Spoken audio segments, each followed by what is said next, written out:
your fucking ability to fucking listen, right? And so I'm always teaching everybody how to be a better listener, how to stay in the moment, how to train your mind. As a sports psychologist, I'm spending, the vast majority of my week teaching people how to train their mind. Hello and welcome to Share.care's What is Manly radio show and podcast. Men feel more lonely, lost, and not useful in society than ever in history. Males are not attaching to school, work, or women. What it means to be a man appears lost. Is there a framework for being manly that we can unearth?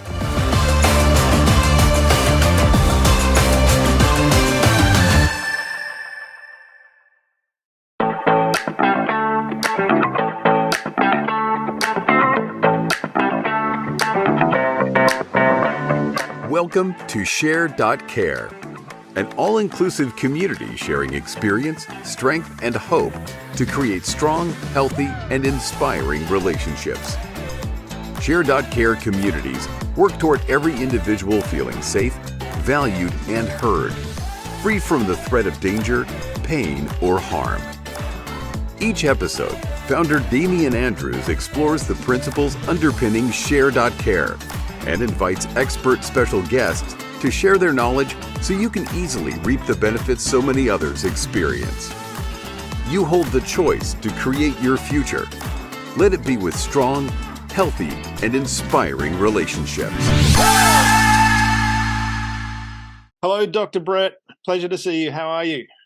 Pleasure to see you, Damien. How are you? I'm doing well. You've got a bit of a sore back problem we were talking about in the pre-show. Hopefully that gets better soon. Yeah, I appreciate that. Yeah, I tweaked it. It happens. Yeah, and we're talking about, when we're talking about being manly, and it was interesting conversation talking about how do you defend yourself when your back's out, which I can relate to because when I was in the army, I actually slipped over in a kitchen of all things, Oh, and hurt my back, and it was like going, oh yeah, how do we deal with that? And feeling vulnerable is not a great place to be when when you wanting to defend yourself. That was my experience anyway. well, we got hundreds of thousands of years of evolutionary biology behind us. So it doesn't, I think it's in our DNA as males, right? It's just not comfortable. It doesn't feel good physically, but that emotional feeling of like, shit, I couldn't defend myself even if I wanted to, Mm. doesn't feel very good. Yeah, exactly. Exactly. For the audience, who we have here is Dr. Brett. He combines the principles from psychology, business, sports psychology, and his own intuitive wisdom gleaned from living adventurously and working with thousands of clients over the past 2 decades to teach creative and common sense ways to improve your focus, communication, performance, financial well-being, and overall sense of happiness. So he's an all-around good guy who has lots of wonderful experience to share. And we're here talking about what is manly, trying to understand a framework for what is manly. So, Dr. Brett, from what Yes. you've seen in working with people, what have you seen as far as men? Because there's a lot of reports out there of men feeling more lost, lonely, and not feeling like they have a place in society. What have you noticed? If we start broadly and we can get into the nitty gritty of it. Yeah, I mean, I think it's possible maybe the trend has gotten, more challenging with all the social media stuff and some of the culture wars and so on. But I think it's always been a challenge for men to sort of like find their path now that it's not so traditional anymore. If you look at America in the 1950s and 60s, maybe 70s, you could argue it was much more traditional. Roles were more defined. Now it's a bit more complicated. Women are graduating college at higher rates and, wanting and desiring equality everywhere. And some men are, not doing as well maybe as they did in the past. But I don't always see that as extreme. I just think that's, these career challenges and manly challenges have always been there. But from that perspective, from what I've read and seen, is there's a higher number of men just not engaging now. I mean, there's men in their mid-30s that haven't had sex yet. I just don't relate to that. And men, Well, that's good. I'm glad you don't relate to that. I just can't. I had my first girlfriend when I was in prep. Not that we knew about sex or anything, but it was like it That's was never girl. hilarious. It was I never had this thing that girls are icky and you don't want to go near them. It was always it was always like girls. Um, but from that perspective, I mean, guys are not wanting to engage with girls. They're not wanting, as you mentioned about education as well. There's only 40% of men now complete a higher education degree, a Yeah, university degree, a college degree in your vernacular. in the What's United States, yeah. yes, Um, yeah, I mean, look, I mean, this is a huge challenge now, probably more so than ever. With again, there's so many distractions, but dating has never been easy, and so now if you have all these distractions, right? Like social media, like video games and so on, and like pervasive amounts of weed, you can withdraw and not necessarily deal. Seriously, there's weed around every corner. Look, I'm not anti-weed, but it's not that medicinal. Like you're getting stoned. And if you're getting stoned all the time, you're withdrawing, right? Or if you're playing video games, you're withdrawing. What am I doing? I'm mm, living teaching the opposite. I'm probably a lot like you, right? We're proactive, we're creative. I'm teaching people how to face their, fears and have courage. What is courage? It's you have fear and you do it anyway. How do you get better at anything in life, Damien? You got to like practice. So I'm actually living and teaching the opposite of all that.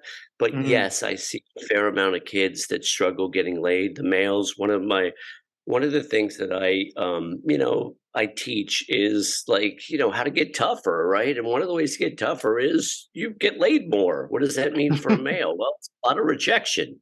Now, why is it a lot of rejection? Because young females on the internet have 8,000 choices. So it's not an easy game. Maybe that's changed. Sorry, I got a dog here that my wife is supposed to be taking care of, and she's not.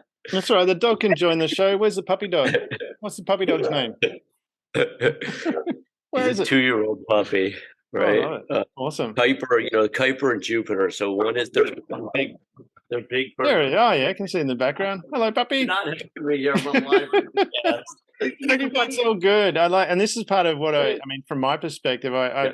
appreciate that because it's, I find there's too much plastic out there with people trying to pretend to be all this. And you said about this failure, getting out there and doing it, you're going to get some rejection. And I think do you think creating a false sense of expectation, false sense of reality is detrimental? I mean, at the end of the day, you're going to trip over sometimes. Yeah, but without the mentoring. So what am I? Yeah, I have a doctorate in psychology. I have 40,000 hours of experience and, I'm a licensed psychologist and all this other cool shit, right? But at the end of the day, I refer to myself as a high-end mentor guide type, and there's a Mm, lack of mentoring, and I think that's a big piece of it. I'm mm, mentoring kids. Some of the parents are super smart, right? They hire me to take it. Most of the kids are athletes. They mhm, hire me to help the kid, get to D1 baseball or get to pro baseball or basketball or football or tennis or golf or whatever the mission is. You have a background in special forces. Well, I'm creating a mission with the kid to take his game to the next level or her mm, game to the next level. That process is very complicated. There's a lot of moving parts, but at the end of the day, we're going to teach them how to get in that game and face their fears, their insecurities, and so on. The parents aren't necessarily doing this. They're not always equipped. The mm, teachers definitely aren't doing this. So, and the friends aren't necessarily doing this either, occasionally. So, what I have these high skill sets around mentoring and guiding. So, I refer to myself often as a high end mentor guide type. Right. yeah, But we're bonding, creating a relationship. And in that relationship, I'm moving them through fears and insecurities that would normally stop them. And then we're dealing with a lot of fucking avoidance and addiction crap, right? The vaping and the freaking weed and and all this other, video games and so on. But they're all forms of avoidance. And the more you avoid, the less you do, and the less successful you become, and the more anxiety you have. I love that. You're talking about avoidance and addictions there. Do you think part of that has come about by the culture that we have now? Everyone gets a participation trophy. You don't have to do anything. You just Are you trying to say the dumb dumb culture that we have now? Right? yeah, I love that. The I dumb dumb. can't use my former favorite word. I can't use anymore because it's so politically incorrect, but it's related to dumb. Okay. Dumb behind. Is that what you're talking about? It's so like there's just so much silliness, right? There's just so much more drama and distractions. And there's such in America, you have this sort of Democrat Republican bullshit horseshit thing. I've been a registered independent my entire life. I've voted Mm. Republican, I voted Democrat. I'm in that 5 or 10% that are flexible enough to be able to go in either direction based on what I'm perceiving is a okay option. Most of the time we don't have a great option. I mean, it's really a struggle. And I think a lot of people are sort of getting caught in that drama, and then their divide gets greater because they're unwilling to sort of have tough conversations with people that have a different perspective, but they're also not equipped to have those conversations because they're getting too judgmental too quick. Is that part of? I mean, linking that to what you're talking about, this failure, being able to fail, and that's okay. Is part of that we've lost the ability to be wrong, as in, so we can't listen anymore. Because you look at, to me now, when I look at it, I think of a debate now as two narcissists beating each other over the head, and your last election was a classic example of that. No one was listening. Do you think, from that perspective, is it a case of we need to step back? Certainly, and we're talking from a men perspective, and yes, it applies to both genders, but we're talking about men here. Do we think from that? Do you think from that men perspective, it's a case of actually you need to stop, get your head out of your proverbial and actually have a listen to what's going on around you and start being informed, as opposed to just having an opinion, and like opinions. Yeah, Like so Damien, what you're first have. talking about, like, is yeah, it's awesome. I mean, it's a great question, and it's a lot of common sense, and you clearly have that, running through you, a ton of common sense. It's obvious, right? But common sense is sort of like, I think less available than ever in a lot of ways. I mean, and part of it is, the distractions, the weed, the video games, like I don't think the teens are as involved in politics, but they are, there's a million pressures and a million distractions, right? Mm. And I think that this divide that we're talking about is just growing greater because of all these dramas and distractions that people are getting swept up in, and common sense is sort of missing.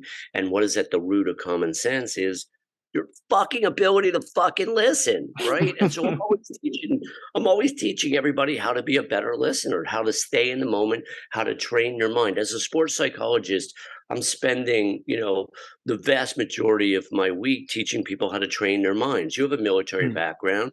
You have to train your mind, otherwise you're no good. Part of the reason that I don't know your special forces, but I've worked with kids that have become SEALs and so on. And the programs are so rigorous in part because they need the ones that are going to get through to be bonded to the other teammates, right? To the Mm. other, right? The In a confidence way, course. You very can't. profound. What's Yeah, that? it's called the confidence course. You can't succeed unless you actually work as a team, and usually all the tough jocks fail because they don't know how to work as a team. Um, Exactly. yeah. Exactly. I was always like a shortstop. I'm like a team player type, right? So, so I just, I register instantly that inability to do team, and Yeah. then I'm going to hone in immediately. My job is to hone in immediately on what I perceive as people's strengths and weaknesses, Mm. right? Obviously, we're gonna build their strengths, but we're also going to address the weaknesses in a way that is going to help them take their game to the next level. And if you're not a team player, I'm going to fucking call you out on that shit immediately. Right. So, and that's a problem. And if you can't listen, you're not going to be good at, even if your heart's in the right place, if you can't listen, you're not going to be great at being a team player. Yeah. And that listening component as well. Do you think it's different for guys as opposed to girls? And I notice when my stepdaughters, they went to a high-end private school here, very, very high-end, and it was very expensive. I get that. I can feel your pain. Yeah. So, well, I think in total, the whole time there Doesn't was, matter how far away you are. yeah, it was, I think it was over 600 grand in legal fees. Not legal, school fees. Like, Maybe I'm not attributing to that pain. Well, there's an audience. Look, you can hilarious. unpack that forever. It is We'll talk about your legal fees another time, David. I don't know who you pissed off or whatever in the government. I deal a lot with lawyers, with my Like clients somebody and who stuff like wasn't that. manly, you fucking pissed off. Well, one of my clients didn't follow some advice. We're talking and listening, and I pointed it out right here in the contract. I went through it several times over. It was a massive, it was nearly it was a $800 million contract, and they're having a big dispute, $25 million dispute. And I'm pointing, don't do this, don't do this. See it in their contract. It says you do this, next step is court. Don't do that. Well, they went and did it anyway, and they spent $14 million in legal fees, legal fees alone. Yeah. So by the way, just as an aside, that I think is playful. So all week long, I'm always teaching people how to not do the negative, don't. And what I do is I invite people to ask tough questions. Yeah. Have you considered not doing right? Have you considered doing whatever you want them to do, right? Have you thought about, right? Because they're not going to fucking listen to you when you say don't, right? I always say playfully, if right, don't think of the color blue, right? But the rude, but the rude, playful one is if a 17-year-old girl walks by and you say, "Don't look at her," what are you going to do? Right? Yeah, exactly. So instead you want to look at the 75-year-old lady, right? You want to bring your focus to what you want. Yeah, exactly. No, it's the reticular activating system kicking in there. Yeah, as you say, you can't not think of something. You have to think of it to reference what not to think of. Totally. If I tell you, right, if I tell you, don't think about your asshole cousin, what are you going to think about?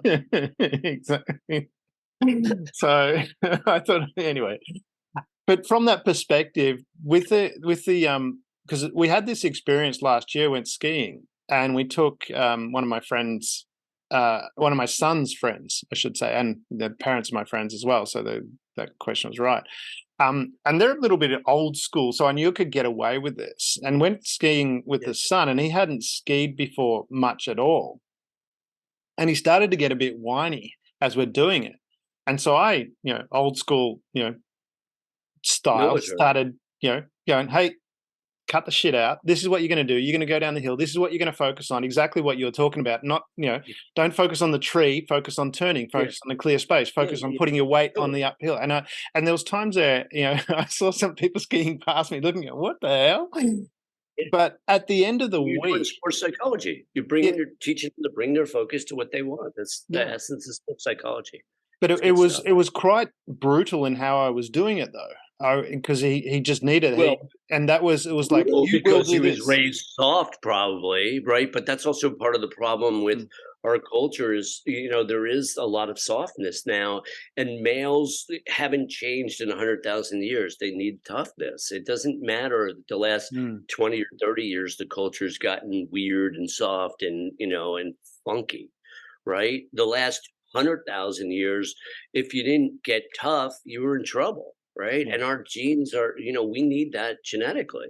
Well, that was the point I was getting to. As males, do we need that? Which you've just answered the question. Fuck yeah. It's kids that I'm working with, the results are the ones that stick with me. It's insane how much improvement these kids have in multiple areas of their life. One of the things I talk about all week long is off the field for on the field and vice versa. So if I'm working with a pitcher, we're going to have him face any kind of fears, anxieties, rejection in his personal life, or we're going to work on what I call playfully advanced communication skills, which for someone like you would be very basic, right?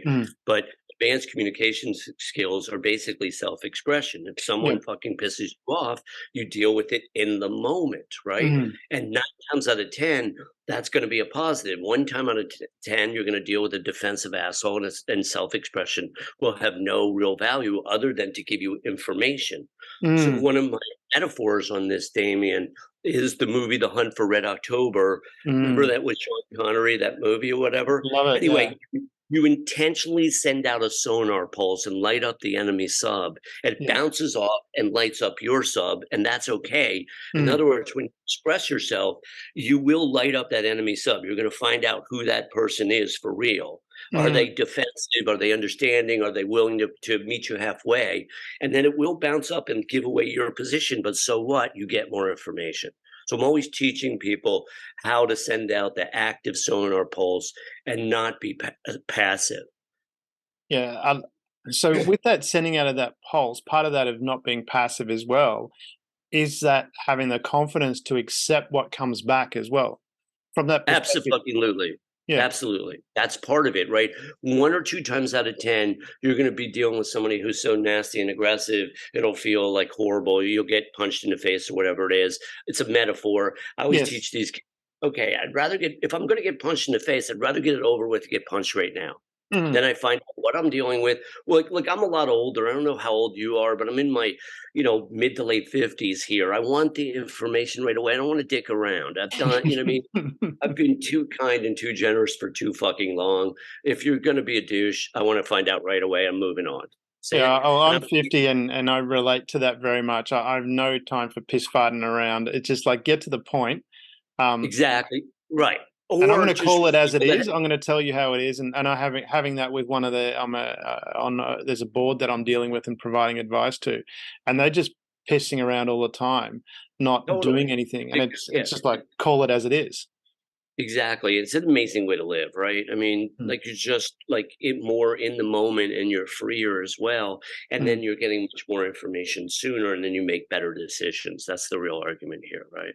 And does that skill come from, being able to said put that sonar pulse out there and accepting what comes back? Sometimes it's going to be, what you want. Sometimes it's not going to be what you want. I steer away from good and bad because A lot of it, Damien, is practice. These are great questions. Look, it's practice, but it's also practice in self-expression. What I say all the time is, when in doubt, communicate. When in mm, doubt, bring it up. Right yeah, now, what happens if you do it poorly? Well, if you're course correcting and learning from your mistakes, you're going to get better. If yeah. you've expressed yourself 3 or 4 times on this planet, you're going to suck.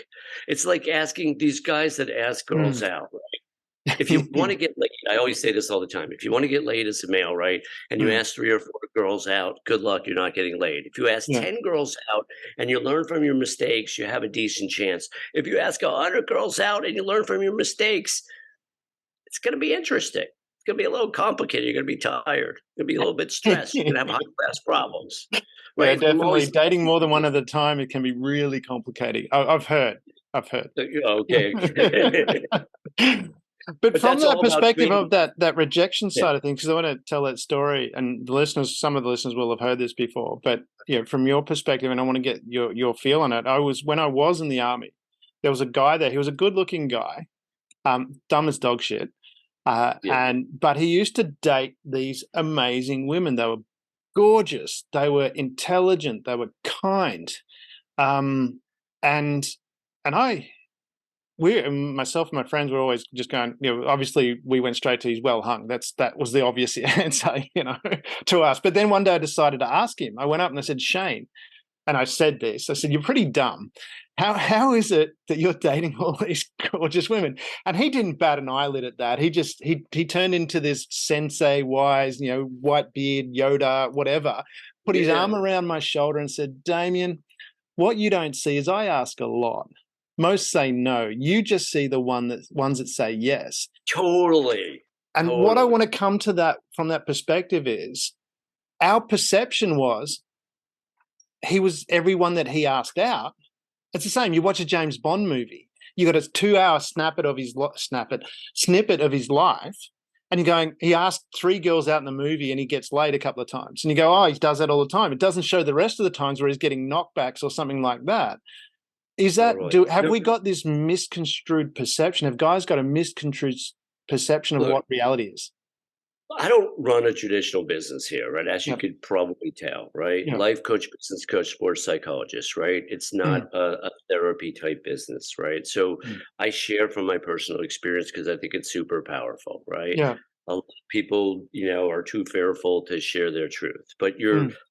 you're 10,000 what is it, 8,500, you're probably about 10,000 miles away or 6 inches away depending on the screen from somebody who, I playfully say I had My 30 wife would girlfriends. tell you that that's what I think 6 inches is, but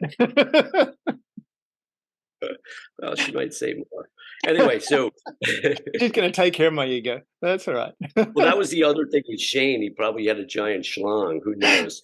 Anyway, right? Anyway, That's all. so That was what we yeah, originally thought. yeah, exactly. That's what the guys are like. Fuck, what is it with this guy Shane? But anyway, what I say, look, is like I had at least 30 girlfriends before I met my wife 6 years ago, five and a half Mm, years ago, right? And those relationships were, and any time in between relationships, because a lot of the girlfriends I had were quite talented, right? They were mm, talented. They were pretty, they were smart, they were personable. Very, a couple didn't work out, the timing was off, but the rest of the experiences weren't my life partner. And then when I mm, was ready and I met my life partner, I didn't even hesitate, right? But in between those girlfriend relationships, and when I was single with my dog Tuck, because I had a Labradoodle, we were single together, the two of us or whatever. We ate together too. Tuck went on all my freaking dates, right? Like Is it true like that having a dog makes it easier to meet women? I've heard that story. For sure. No, it's not even close. Yeah, no, Yeah. I got a kid in New York City right now with a dog, and he's like, it's like a layup. I'm like,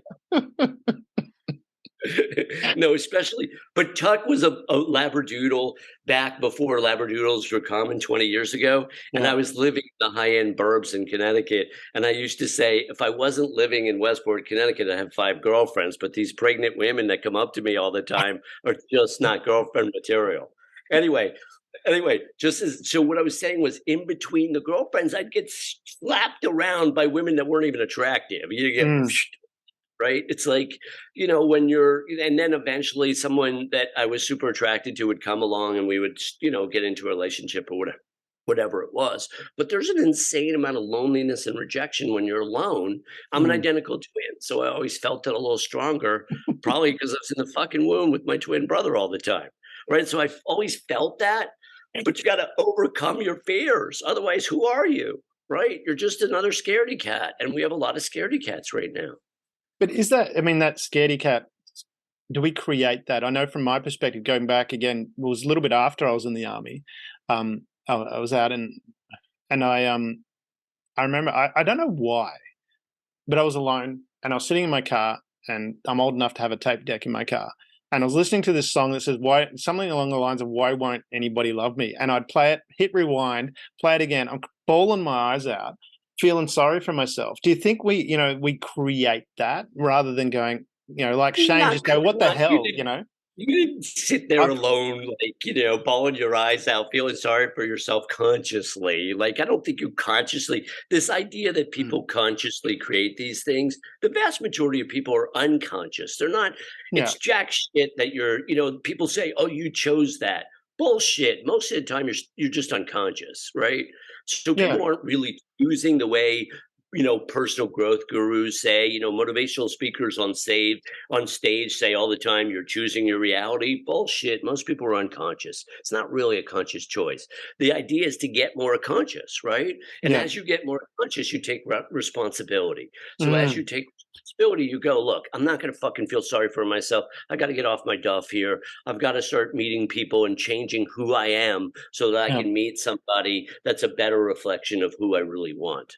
You yeah. know this, Yeah, right? exactly, and that's what I did back then, Yeah. whether consciously, unconsciously, for whatever reason, I think I just I had to get out of the car because I was hungry, but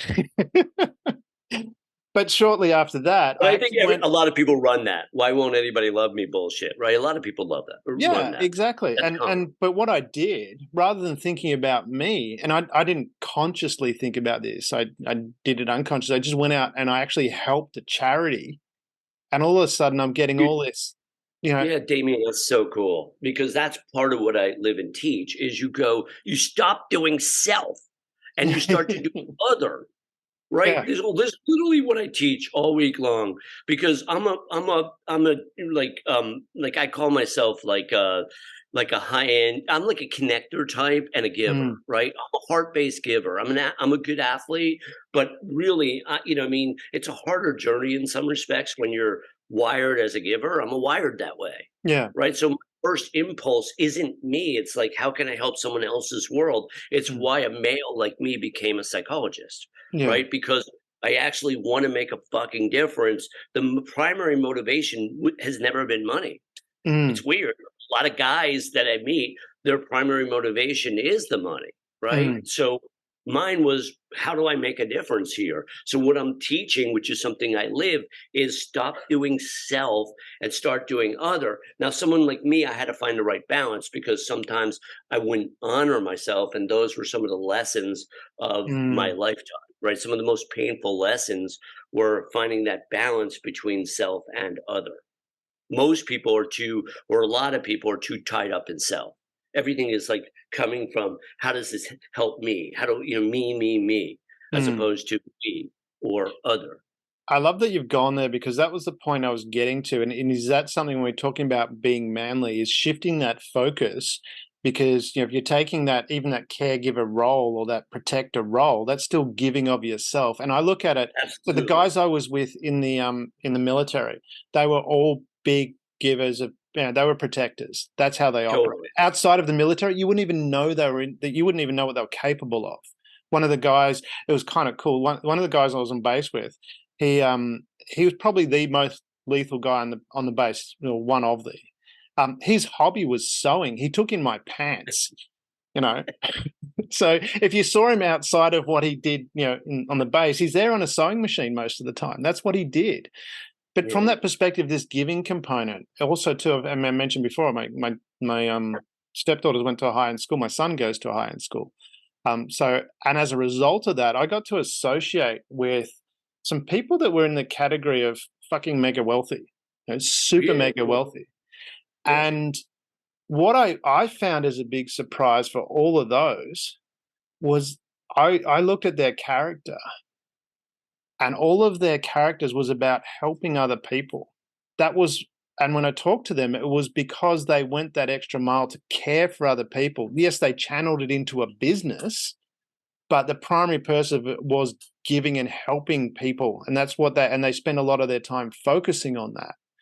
Is Well, that I think the people that figure out like some form of happiness on this planet, because it's not that easy to be happy as a human. There's just a lot of cross currents in living, right? Family mm, systems can be rough, what I mean? Car accidents, cancer, heart, what I mean? There just can be so many things that get in the way of happiness, right? Including mostly an untrained mind as well. But I think those of us that figure out other and a way to sort of have a sense of purpose that's not just self, because if you think about I'm going to stereotype your average investment banker, it really is about the money. It is self, right? I have kids that are investment banking now, mm, right? And I've coached hundreds and hundreds of finance dudes, right? And there's just too much self and not really the illusion of other is what occurs in that world, right? Like, they mm, want to make a difference in 20 years or something. But if you're not making that difference, if you're not mentoring a kid while you're trying to be an investment banker, you're not living in a world where you're actually giving, and it's an mm, relatively empty world. And so yeah, those of us that find a way to have a purpose outside of just self, self, self are more likely to be fulfilled and happier on an internal intrinsic level. And that's part of the mm, reason why people bond in their intimate relationships, but then they're not really learning the skill sets to take the intimacy to a high level as well. And that's mm. something I wanted to say. You know, a lot of people don't realize, Damien, that if you really want to be tough on this fucking planet, you got to be understanding. Anybody can be critical and judgmental. Seriously. Yeah, Like, think of yeah. anyone can be critical and judgmental. It's a piece of cake. But You to be hey, understanding, that's yeah. fucking tough. You reference, you did the pop culture reference, and it's one of my favorite things to do. And one of my pop culture references that I have little snippets from movies that I've cut out and have those as movies, TV shows, little quotes, things like that. But one of my favorites, and I have it at the very start, and you're old enough to remember this movie, was Patrick Swayze from Roadhouse, where he's a bouncer and his philosophy is be nice. Ask them to leave. Be nice. If they won't leave, help them to the door, but be nice. And and and I look in that philosophy, and that's where I come back to the guys. There's the women there too, but I mostly spoke to the guys, but that would had these businesses that are really successful. When I was talking to them and getting to know their history while they were starting their business, and you can imagine what starting a business is like as far as time was going on, they were still part of charities that they cared about. and they were still volunteering at those charities. So they're working flat out to get their business up and running, and they're helping out and volunteering at the same time. It was an interesting dynamic, and looking after their family, which was an Yeah, interesting. and look, I mean, that's pretty amazing that you drew those experiences somehow, because a lot of people will have opposite experiences, Oh, right? I've met a lot of people in that. You talk about that investment banker, usually they're employees that are chasing the dollar and they're not happy. Most of the people I know, like in that category, are lawyers, Yes. their partners are law firms, and they're waiting to retire because they hate their Yeah. job. Yeah. Yeah, totally. Well, like one of the things I say all the time, because I think it's true, mostly true, there's no research on it, but from, decades and decades of working with people, and we're talking about thousands of clients over decades, and then all the 200 people that they know. So the reference is pretty substantial here. Um, is that it really doesn't matter whether it's doctor, lawyer, dentist, plumber, electrician, and so on. 10% love it, and 20% might like it, and 70% are fucking miserable. And Mm, so if you're one of those 70%, corporate lawyer, investment banker, and you're fucking miserable, if you don't make a change at some point, you're going to be, cancer, heart disease, on meds. The system will get you, right? mm, Alcoholism, drug abuse, and so on, and womanizing and sex addiction and so on. And then the system thrives off of that. The system being, like in our culture, $4.3 trillion medical system that's mm. going to treat largely symptoms, right? Yeah. I used to think 50% of that 4.3 trillion was a scam, Mm, because, you're giving people fucking meds all the time, mm, right? As opposed to changing the underneath or whatever, right? Treating the root causes of the unhappiness that causes the heart disease, the inflammation, the diet, and so on. But mm, now I'm starting to think it might be 70%, right? Meaning mm, if you make the deeper changes, right, things start to feel, come into place. What are those deeper changes? All the shit we're talking about, right? Being present, being in the moment, having better relationships, eating better, exercising, right? Communicating, and so on, and then moving out of professions that you are miserable in. Again, 70% of lawyers are miserable, in my opinion. I never read the study, but I've coached dozens of lawyers. At least 70% of bankers are miserable. I've coached dozens of fucking bankers, right? The hedge fund crowd, it depends. It's complicated. If they're running the hedge funds, they're making so much money. Who knows? mm. Well, I can put that in perspective as well. I mean, I've flown to Nice, had a helicopter chauffeur me to Monaco, myself and my family, and and that was fun. There's no denying that was fun. Would I say it was fulfilling? No, it wasn't. If that was all it was, then Yeah. it's not fulfilling. Well, it's like a blowjob. It's a fun experience, but it doesn't change your life. Yeah, I probably wouldn't fly a helicopter every day, but don't fill that blank in. I'm Um, talking about from a stranger. okay, fair enough. But from that perspective, when we're talking about, you said the guys sitting there, getting distracted, having, doing the weed, playing video games all day, that kind of stuff. Is it a case again where you've got this focus of self going, why won't you make my life better? Or why isn't it my life better? Instead of going, hey, how can I make someone else's life better? Yeah, but and some of that's a little more complicated. Some of Yeah. these kids are 25 living at home because they have no mentoring from their parents, and they're living in their parents' house, and there's no mentoring, so no one pushing them to take the action that they need to take to get proactive. So they're smoking weed or, Mm, playing video games in large part because they can, right? They can get mm, away with, they're being enabled. If you look into the vast majority of people, in my opinion, that are like in situations that you and I would consider undesirable, there's almost always some enabling going on, mm. right? So Yeah. the parent or somebody is enabling the behavior, and that Mm, is just pervasive, right? Because getting tough as a parent is really tricky when you maybe you've enabled it for years or decades, right? Or maybe you have guilt or fear or anxiety. What I mean, you're afraid to push the kid because you don't know how, or you're afraid of the kid will act out in some way, and so on. So the family stuff gets super complicated. I used to do a decade. I did a pure decade of families and adolescents in the burbs. So There's just a billion cross currents. We could talk for 2 days about that one too. We could talk about nuclear power if you want. We could talk about We'll do that families, another one. Yeah, whatever. on a different But one. it's But not anyway, going to end here. Like, you know, what I mean, I just have had so many experiences.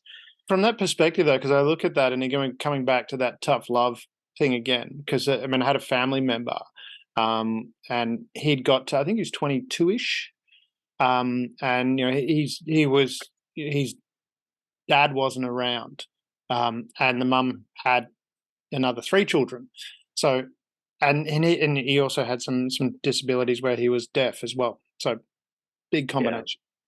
that And is. obviously, I'm guessing there was a little bit of enabling there in that sense, but there was issues where he couldn't be at home anymore. And I said, okay, I'll take him under my wing and let him move into my place. And sort of What was his name? the kid's name. No, I don't Yeah. want to say. No. Oh, okay. It's Oh, I thought you mentioned it. That's why so I oh could no, I use it. didn't mention his name yet. But Okay, yeah, perfect. just because it is a family member and it's a it's a No, public it's show. fine.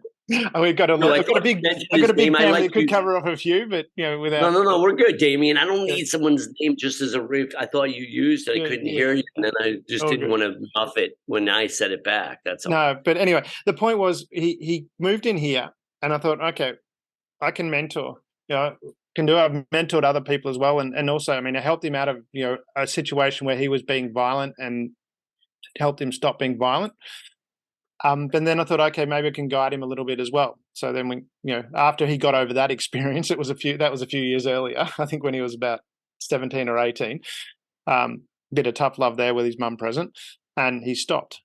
But then when he moved in here, it became okay. I gave him guidance, had an opportunity, I even got him a couple of jobs that would get him what he wanted. He just didn't see it through in the sense of he didn't see the ultimate end result. And he gave up on all that. So finally I got to the point and I looked at it and said, well, I've got a son here. What example am I setting if I let this person sleep till 3 o'clock in the afternoon, then play video games all day? And so I made the thing I said, I spoke to his mum beforehand and I said, look, this is the situation. Obviously he can't go back to your place. But he can't stay at my place anymore as well. So I'm giving him a timeline and he's got to get out and find it himself. And his mum was going, yep, he's got to find himself. Well, I gave him that. And then all of a sudden him and a few friends, they worked it out together. They got a place. They managed to pay for that. And is it, sometimes we just need to have that tough love, that like the Well, bird pushing the. look, I mean, you're a little smarter emotionally here, right? And a little tougher than, and that's not what you arrived at, sounds wonderful. But a lot of people, like get all twisted up in situations like that. They either get frustrated and angry and try to kick the kid out sooner, or they just feel so guilty that they won't kick the kid out, or put the timelines out and set up the structure for it. Those are higher skill sets that you are executing on. A lot of parents don't, or relatives or whoever it is, don't necessarily have those skill sets, and that's sometimes what I'm going to need to teach the parents, right? Mm, Is to have those skill sets around what's that right balance. Are we being too soft here? Do we need to get tougher? Are we enabling? Because as you know from your military background, and I know it from a lot of life experience here that we haven't talked about, we're often way more capable. Most people are way more capable. That said, if you put 10 people on a battlefield, 1 or 2 will fucking crack. You know what I mean? yeah. So in other words, not everybody is more capable. I remember hanging out with some sheriff that grew up in the barrio when I was living in the desert a couple years ago, right? The California desert, the Coachella Valley. And he said to me, what made him so tough was, that he used to have to fight when he was a kid. And I looked at him, I go, that's terrific. I'm glad you're tough. You're awesome. I can see you're tough. He looked like Brad Pitt, right? He had a fucking crazy build and everything. Good looking guy. I'm like, but 1 or 2 are going to hide in the corner the rest of their lives, right? That Yeah. got beat up their whole childhood. He got Mm. beat up a lot and he became a lot stronger. Will most people become stronger with adversity? Yes. But there are people that will fucking crack. So it's a little bit tricky. It's not black or white. Yeah. And that mentoring process, is a high skill set. A lot of people don't have those skill sets, right? Mm, Around what's the common sense approach here?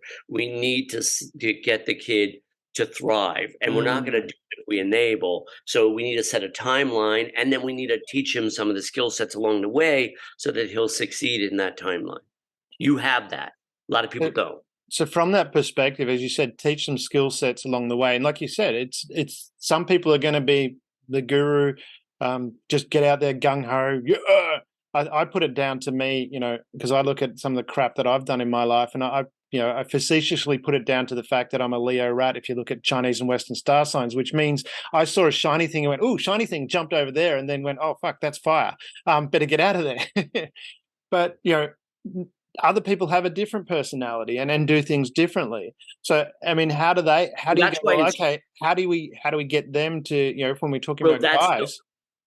that's the art and that's the challenge, and there definitely is, those are higher skill sets. That's what I'm doing, right? It's Mm, like I'm mentoring and guiding at a pretty high level here, but I'm also at 56 weeding. If someone's not ready, if the kid's 25 and not willing to do the work, I'm no longer working with that kid. I did mm, close to a decade of that. 20s and 30s, I'm helping everybody. I'm bringing more passion to the table than they are. At 56, I still, as you can see, have a ton of passion. But if you're not ready, I'm not a fit. You're going to find yeah. somebody else, right? If it's a relative, obviously it's going to get a little trickier. You have more, you're more, more invested that way, Mm, right? I'm at 56 being much more selective about how I invest my time and energy, right? I'm doing this podcast with you because you seem interesting, but if you weren't real, I wouldn't fucking do it, right? You got to be real at this stage of the game, right? but is that So that skill set is something that develops over time, right? Some people have it younger. yeah, because from that perspective, and I look at that, and I made, you know I finally understood, because I went to a lot of AA meetings, had friends that were there, and went and supported. I've been to a number of different men's group, men's help group type meetings, and they all had the common thing that we're here not to give advice, just to listen. And I never understood that until recently. As you said, some people are just not ready, and no matter what you're going to say, it's actually probably going to push them more away Yeah. than actually help them. That Is that? distinction is powerful. You have it now. Like if you're Mm, sitting across from somebody who's not ready, I can tell mm, by just this conversation that you're going to know pretty rapidly. Just like me, I'm going to know pretty quickly. yeah. Right. If you're not ready, you're not ready. That's why sometimes, I get new calls 2, 3, 4 times a week. Right. Mm, A lot of times from parents. But so my business is basically like 2/3 adolescent athletes, 15 to 25-year-olds, right? Kids that want to be D1s or pros often, right? Sometimes they're top high school athletes. And then I'm working with a lot of entrepreneurs and just a sprinkling of executives because the executives are mostly two in the box for me. You can see my style is not going to invite that. But the mm, entrepreneurs are a really good fit because they're tougher. And so mm. what am I even in that first phone call, I might say, look, if I get behind your kid, your son or daughter, they're gonna win because I'm a motherfucker on my end.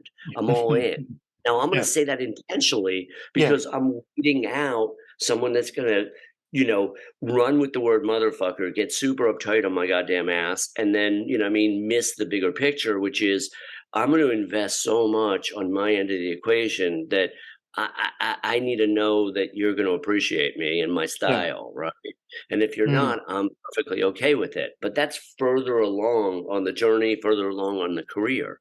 In the beginning, I didn't have those skill sets. I was just fucking trying to help everybody, yeah. right? But those skill sets of recognizing when someone is ready, I think is invaluable. And that occurs in practice. So that's why I have these kids I have a bunch of kids taking bartending classes. If their Mm, social skills aren't great or they're a little shy, I have them take a bartending class great idea. because that in that That's bartending awesome. class they're going to meet people outside their dumbass bubbles because most people are in these little fucking bubbles, Yeah. right? Like you're in your little bubble. Now you're going to meet somebody different, but you also are going to develop your interpersonal skills. So a 23-year-old, can be with a 35-year-old woman if he takes a bartending class and actually bartends. Why? She's Mm, going to hit on this guy, on this kid. Why yeah. is that going to occur? Because we know why that's going to occur. She's lonely or whatever it is. So Yeah. he's going to have experiences that are different. With the girls, I always say just stay clear of serial killers, right? You have to be a little more careful. Yeah. But I want them a little bit more adventurous too. If Yeah. everybody gets a little more adventurous, just a little bit, they're not going to do what I did. Like I ran a full business from Beijing and Bangkok 6 years ago. Mm. People aren't going to do that. I get it. They're not going to go, they're not going to climb Everest. I get it. I don't need them to. I'm on porn or whatever, right? Mm. They're not climbing the fucking Eiger here. I get Yeah. it. But what they can do is start to have little experiences that are pushing them a tiny little bit out of their comfort zone. Yeah. And you know this when you're mentoring, guiding. They need lots of those little experiences, and then they need to learn from their mistakes. Is it a case from that perspective? Because when someone's ready for it, you can guide them. They're ready to. As I start with anything, I mean, to say there's teaching and learning. I can't teach you shit.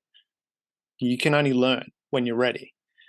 Is that, but from that perspective of the people, when we're looking at the guys that are lost, lonely, and not feeling useful in society, is it a case of we just need to have more out there for them to see, maybe create a little bit of FOMO, going, well, actually, if these people doing that, they were like you, but they've made that step out.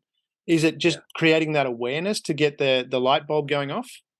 Well, the mentoring is the big part of it, but mentoring look, when I communicate that I'm much more selective at 56, I'm still insanely patient compared to most human beings. Like, literally, like my dance on my end of the equation is an insane amount of patience. Yeah. Think about a male that's listening and guiding like all week long, right? That's a lot of patience, right? Even That's if really hot to most women. What's that? Say again? I said that's really hot to most women.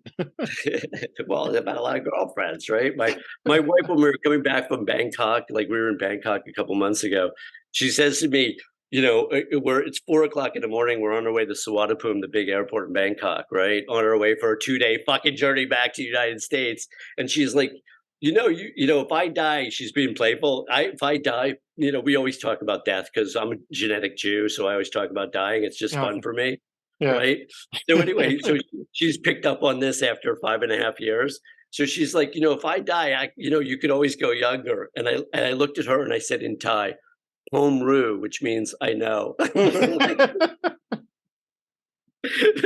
But anyway, obviously we have a crazy, playful friendship, and we have so much love. It's crazy, but we're free to say whatever we want. We created that foundation. She offered it. That's again. She offered it. So it's like she's, look. I mean, like I had a Jewish mother who was impossible, right? And she had a big personality and a great heart and everything, but she was intrusive and controlling, right? I mean, she just was like, my wife is not even remotely intrusive or controlling. Nothing, zero, no control. And that's an amazing quality, but I waited and looked for that, right? That was also part of what I was intentionally attracting. These kids that I coach and mentor and guide, I'm teaching them how to slow it down and be more in the moment and not project, not turn a date into a soulmate, right? A lot of people turn dates into soulmates, right? She's the fucking date. You don't know who she is until you've driven cross country with her or lived with her. I don't care. One of my beefs on Jordan Peterson, he's fantastic, obviously a brilliant guy and everything, but he wants people to fucking get married without living together because of traditional reasons or whatever. If you don't live with somebody, you have no idea who they are. Like literally, you're not going to know. That's how you really know. You spend 24/7 with somebody, you'll find out who they are pretty quickly. Well, my first wife, we'd lived together before we got married, and I still didn't know. Well, you were a hardhead back then. That's okay. You were young. Maybe it's because I wasn't paying attention. Yeah. You were a rockhead back then. That's probably it. But from that, I want to where you just went there, because I've had. And I don't know if that's your experience, but you mentioned about how you had, your mum was a certain type of figure, and now you're, if I heard correctly, you said you selectively chose what you wanted now. So I'm guessing, I'm reading into that you might not have been attracted to that when you were younger, because I look at when I was younger, I was attracted to a specific type that wasn't in my best interest. Totally. 100%. And it was that I made a conscious choice to change, because after being smacked around a few times, it got literally. Exactly. Yeah, because look, on a neurological level, it's not just psychological, it's both neurological and psychological, right? Our nervous system is pulling for what's familiar. And Mm. if you look at, again, evolutionary biology, it makes sense, right? Yeah. Because what's familiar is safer, right? So we're Yeah. pulling what's familiar on a nervous system level. And then psychologically and emotionally, we're drawn to the positive and negative traits of our parents. Mm. And as we grow and evolve and get a little bit more conscious or a lot more conscious, we have a fighting chance of choosing the better traits. My Mm. my my wife won't clean. I mean, my mother wouldn't clean. So it's not like all fucking traits are positive here, right? But marriage isn't perfection. No relationship is. As you get older, you also realize that Yeah. I couldn't have married her when I was in my 30s because I would have been too critical. In my 50s, I stopped being critical, right? That's I'm where I more learned my patience from because I had a military background. Obviously, I fucking cleaned like you wouldn't believe, and my first totally, wife yeah, you the couldn't have opposite. done it. And so I just Yeah, so went, you would "I've have just got passed on something the I've got to accept." exactly. So you would have passed on the dream girl or whatever if she was a slob, right? Like, Exactly. Well, I but ended up, as you get and then older, I ended yeah, up marrying, someone who wasn't, wonderful at many different things, but cleaning wasn't one of them. And I learnt patience from that. We had a house cleaner too, so it made a difference. Yeah, we had totally, of full. course. I totally. Well, I tell my housekeeper, or my housekeeper's Thai as well. Her name is Lai, and I say to Lai all the time, "You've saved my life. You saved my marriage. Like, like, without you, I'm going to jail because I strangled my wife." Right? Like, But how do you get from we're talking about the guys that are out there, they're wanting to date, that kind of thing, and they're going through this process, like you say, they're, I slow them first date, down. they're falling in love, and it's A like, oh, rush. Everybody's in such a rush. Damien, like, look, here's what I say all week long. If you grow up in the South in America, you're gonna get married at 22, 24, 26. If you grow up in the more educated Northeast or whatever, or more snobby Northeast or whatever you want to call that, right? Then it's gonna be 28, 30, 32. But you're mm, still a wildebeest. You're still a part of the herd, yeah, right? As opposed to figuring out who you are and what you're about and slowing it down. Now, do women need to choose a little earlier because of biological clocks? Yeah, and they're going to be a little bit more cutthroat about it, in my opinion, right? From my mm, perspective, right? They have biological clock; they want to choose a little bit sooner. But most women aren't going to be conscious enough to choose a partner for a lifetime until at least 30 or 35. And most men, frankly, 40, 45. mm, If you're choosing a partner for a lifetime at 25 or 30 or even 35, there's a really good chance you're going to muff it because mm. we grow so much every 5 years, right? Or 10 years, or things change. And so That's most people interesting. don't have the skill sets. What's It's that? interesting you mentioned that because I've talked to so many people that they got married really, really young, you know, but what they did, I'm not sure what it is. They had something that kept them together, but they said they grew together. So they grew closer. They grew as Yeah. And one. that can happen, but most of the time it doesn't. Yeah. So, yes, that's what I call the 15% exception. Yeah. Right?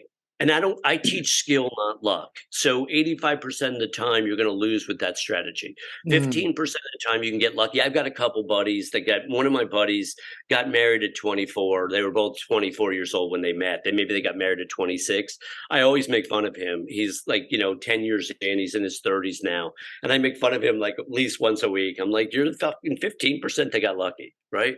He picked a lovely girl who's as hardworking as you get and just kind and generous. It's just, but it's not really luck when you look deeper. His mother's lovely. mm. Well, this is what Yeah. I'm wondering about because I look at the people that I know, and I've got friends that got married early. And when I talk to them, what they looked for is they were looking for character traits. They're looking for very specific character traits in the other person. And if that person wasn't there, if that when they said when they were early on in dating, if those character traits weren't there, they moved on quickly. But when they found that person, they got together, and they only dated a couple of people, and then they got married to this person, and they've been together for 30 odd years, 35 years.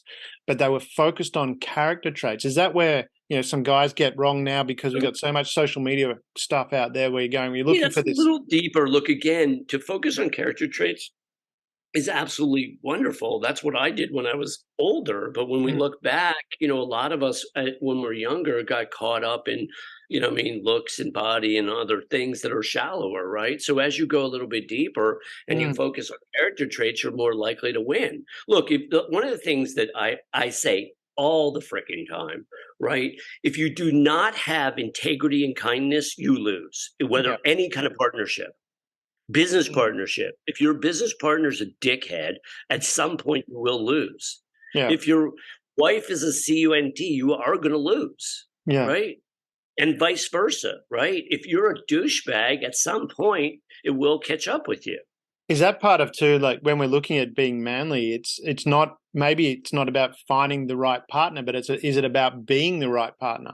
Exactly. No, it's very much about being the right person and then being patient enough and present enough to recognize and to be aware enough to recognize that in other. And that's why I say most people can't do that in their 20s or 30s. They're not going to succeed. They're not committed to personal growth enough. Why?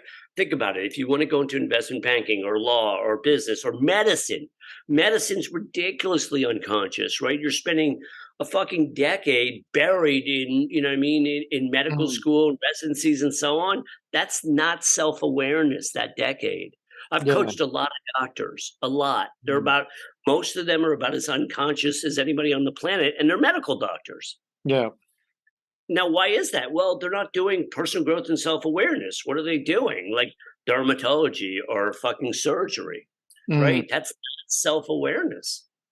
Is that something you can do? I mean, and I've tortured my son with this because he listens.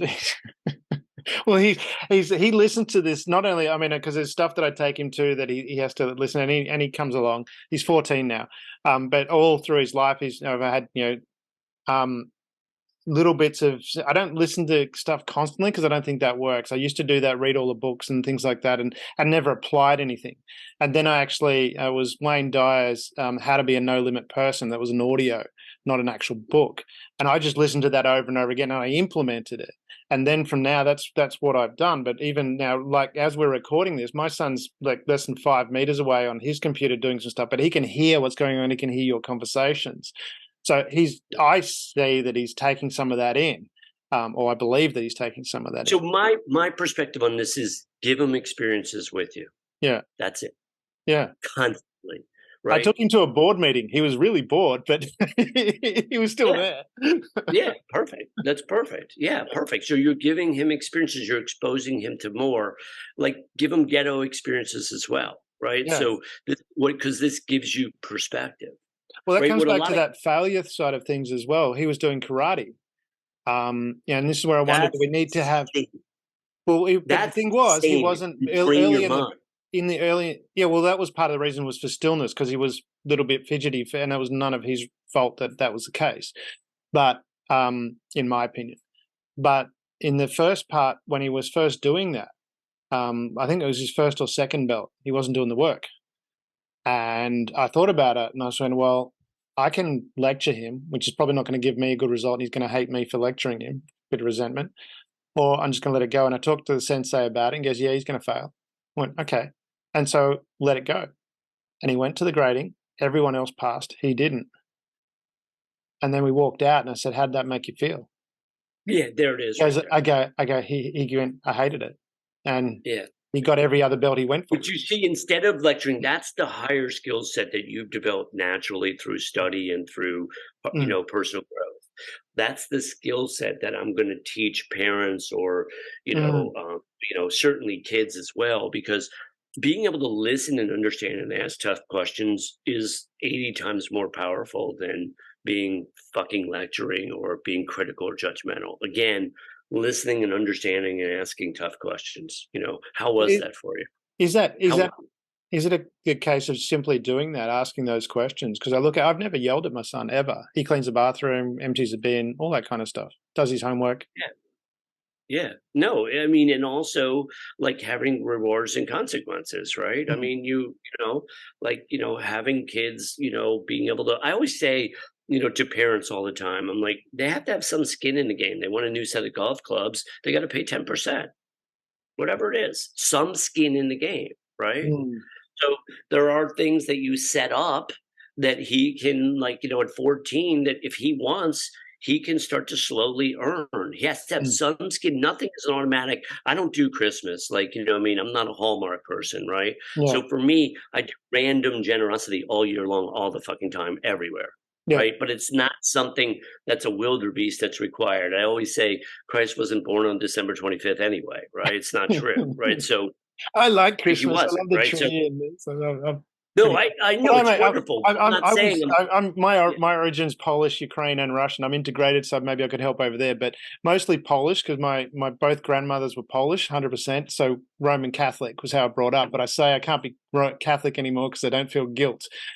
So, but That's amazing. So that's a lot of personal growth for you, yeah, right? So yeah. to not feel guilt is a lot of personal growth. Like I say all the time, unless you're strangling somebody or killing somebody, you probably want to let the guilt go. But how do you do that? You have to train yourself, right? Mm. Because guilt is so instilled in us. It was, I'm a fucking Jew. The guilt was so intense, right? What about? So Yeah, I can. It's probably more intense. It would have been more intense in well, Catholic. Catholics feel it too. Catholics, I've worked with 1,000 Catholics or more. The guilt is so intense in them also. But from that perspective, when we talk So about more guilt, neurotic. I What's mean, that? some of Anyway. that leads to we're talking about procrastination. Well, I'm leading it into procrastination using a segue into procrastination because sometimes a lot of people feel guilty when they don't do what they know they should be doing. Is procrastination? I have a thing where procrastination is in that moment you're doing exactly. So if you're binge watching a TV series, it's because you're focusing on wanting to watch on that series. Whereas if you start to focus on, say, a higher purpose, maybe helping other people, all of a sudden binge watching is going to start to get uncomfortable. It did for me. That was my experience. I was watching series and I went, hang on a minute, I'm focusing on watching this. I want to achieve that. And I started to think about that. All of a sudden it became very uncomfortable to sit there and watch the next episode. And I got up and did something else. Is it a case of with those people that are sitting there, um, playing video games, doing the weed and all that kind of stuff, that's what they're focusing on as opposed to something bigger and greater than themselves? Yeah, and yeah. I mean, look, like a lot of people don't have a sense of purpose, right? That's part Mm, of why the mentoring and the guidance is so important. That's part of what's missing in at least our culture. I mm, can't generalize about your culture because I don't know that many Australians, right? But pretty in our similar to culture, like you. yeah, so, the lack of mentoring and guidance is huge. I mean, think about this. If your dad's an investment banker or a lawyer or doctor or a plumber or dentist or electrician, and they're fucking the 70% that are fucking miserable, what kind of role model is that? So when I talk to parents all the time, I'm like I'm always teaching them to congruency, right? If you're not living it, it's harder to teach it. So that's why Mm, it's so important for me. I'm always teaching courage and creativity. I'm living it. Like I live it. mm. Right? I'm having tough conversations all the time. Every once in a while, you get smacked around, right? Is that I'm really, having I mean, there's that this, because I what? wonder about that from that role model perspective. Because I look at it and you have today, there's a lot's talked about kids on their phones and things like that. Now, my son has had pretty much the latest iPhone for as long as I can remember, Yeah, but he rarely uses it. And we were going out, a number of times they were going out with my friends and people that I would think he would have thought boring. And I noticed his phone was on his desk. And I said, oh, you want to bring your phone? Because it's, you might get bored. He goes, I don't need it. yeah, And that's and I pretty. wonder about that because I look at it for a very long time. My phone has lived on silent. It doesn't ring, it doesn't beep, it doesn't do anything. I don't know when I get a message. I don't know when I get a phone call unless I actually look at the phone and unlock it because I didn't want it to Yeah. be a distraction. Is that Right, role modeling really important? but most of your son's friends, if I had to guess, don't have a dad with these high levels of common sense and self-awareness and sort of emotional growth and development. They're not their fathers didn't listen to Wayne Dyer and recreate themselves and develop some genuine spirituality and also be in the special forces and be emotionally tough. Mm, So that's part of what's missing is that they're not getting as much mentoring. Your son is. He's getting higher levels of common sense and mentoring from his father, whereas your son's friends aren't necessarily getting that, right? well, that's what I was And that's wondering from that perspective. Is that mentoring really, really important for well, development you're of living it. You're seeing it. Your son yeah. doesn't need his phone. That's an aberration in our culture. So if your son has the ability to not be addicted to his phone like almost all his friends are, Mm, he's getting something special somewhere. I can look when people grow up in poverty, right? Like it's not so simple that you can just get out, right? Because their mm, brain development is different. Neurologically, the experiences they're having at ages through the womb, 2, 3, 4, 5, it's very, very different. So they're wired for impulsivity, and they're wired for all kinds of like, Mm, issues socially and emotionally, right? So all these experiences add up and matter. When mm. you're like spending time with your kid, teaching him to read and write and everything, and you're present with that kid, you're giving him an experience that a lot of times you're not going to get in some of these inner city environments. And I so think his brain is developing differently. because I'm So interested when in that while you're you're talking present, about that from developing differently. yeah. What? I'm just interested from what you're talking about from that perspective because, when I look at my history, I mean, I certainly look at, like I said, I mentioned, my grandparents were war refugees from World War II, Right. and they came here with a suitcase. That was it. They separated, and there was a lot of, and certainly when I was growing up, we didn't have a lot of wealth. But what you're talking about there, if I'm correct, I did have a good connection with both my, as much as my parents weren't perfect from a long story. There's some shit that they really fucked up. I would say if I was going to look at it from that perspective, but there was also a lot of love and a lot of good character. There was honesty. There was, do a good job. And I know I felt a lot of love as well. So from that perspective, there Exactly. was a So fair bit of without guilt there. that, There's a fair bit of guilt that I had to get over, but I mean, look, I mean, almost none of it's going to be perfect, as you know. I playfully say, and I'm being way kind compared to my two brothers, but my dad was some kind of cross between a gorilla and a barbarian. Like he just couldn't parent. His mother was a super mean Russian Jew. She grew up in a gulag, right? right. It's all Ukrainian Belarusian Jews that grew up in poverty and were Yeah. slaughtered in pogroms and stuff. And there just was suffering handed down through the generations. And my Mm, father was incapable of basic parenting. He did a good job. He provided a roof over our head, but he couldn't communicate at all. Like, with it, and he was mm, super violent randomly.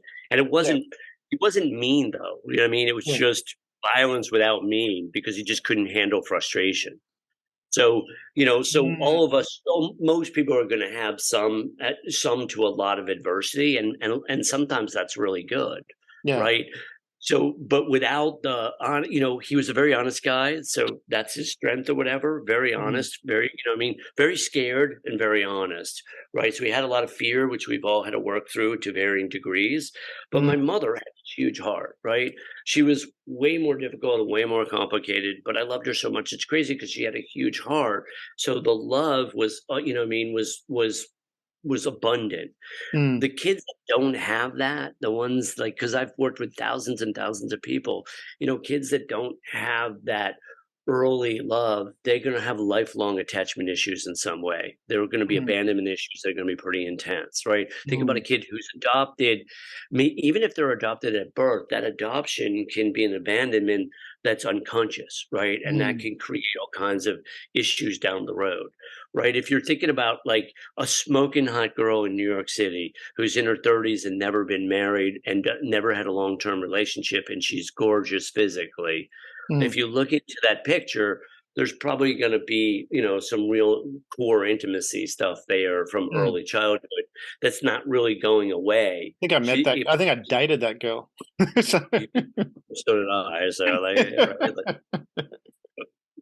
like, right, like mm, so these early childhood experiences are super profound, right? yeah. And people don't really talk about them as much. The inner city stuff. I mean, I worked at a Head Start program as a mental health consultant for 3 or 4 years, and these kids just really were like, being raised with violence, TV sets, depressed moms, multiple, siblings with multiple dads, and so on.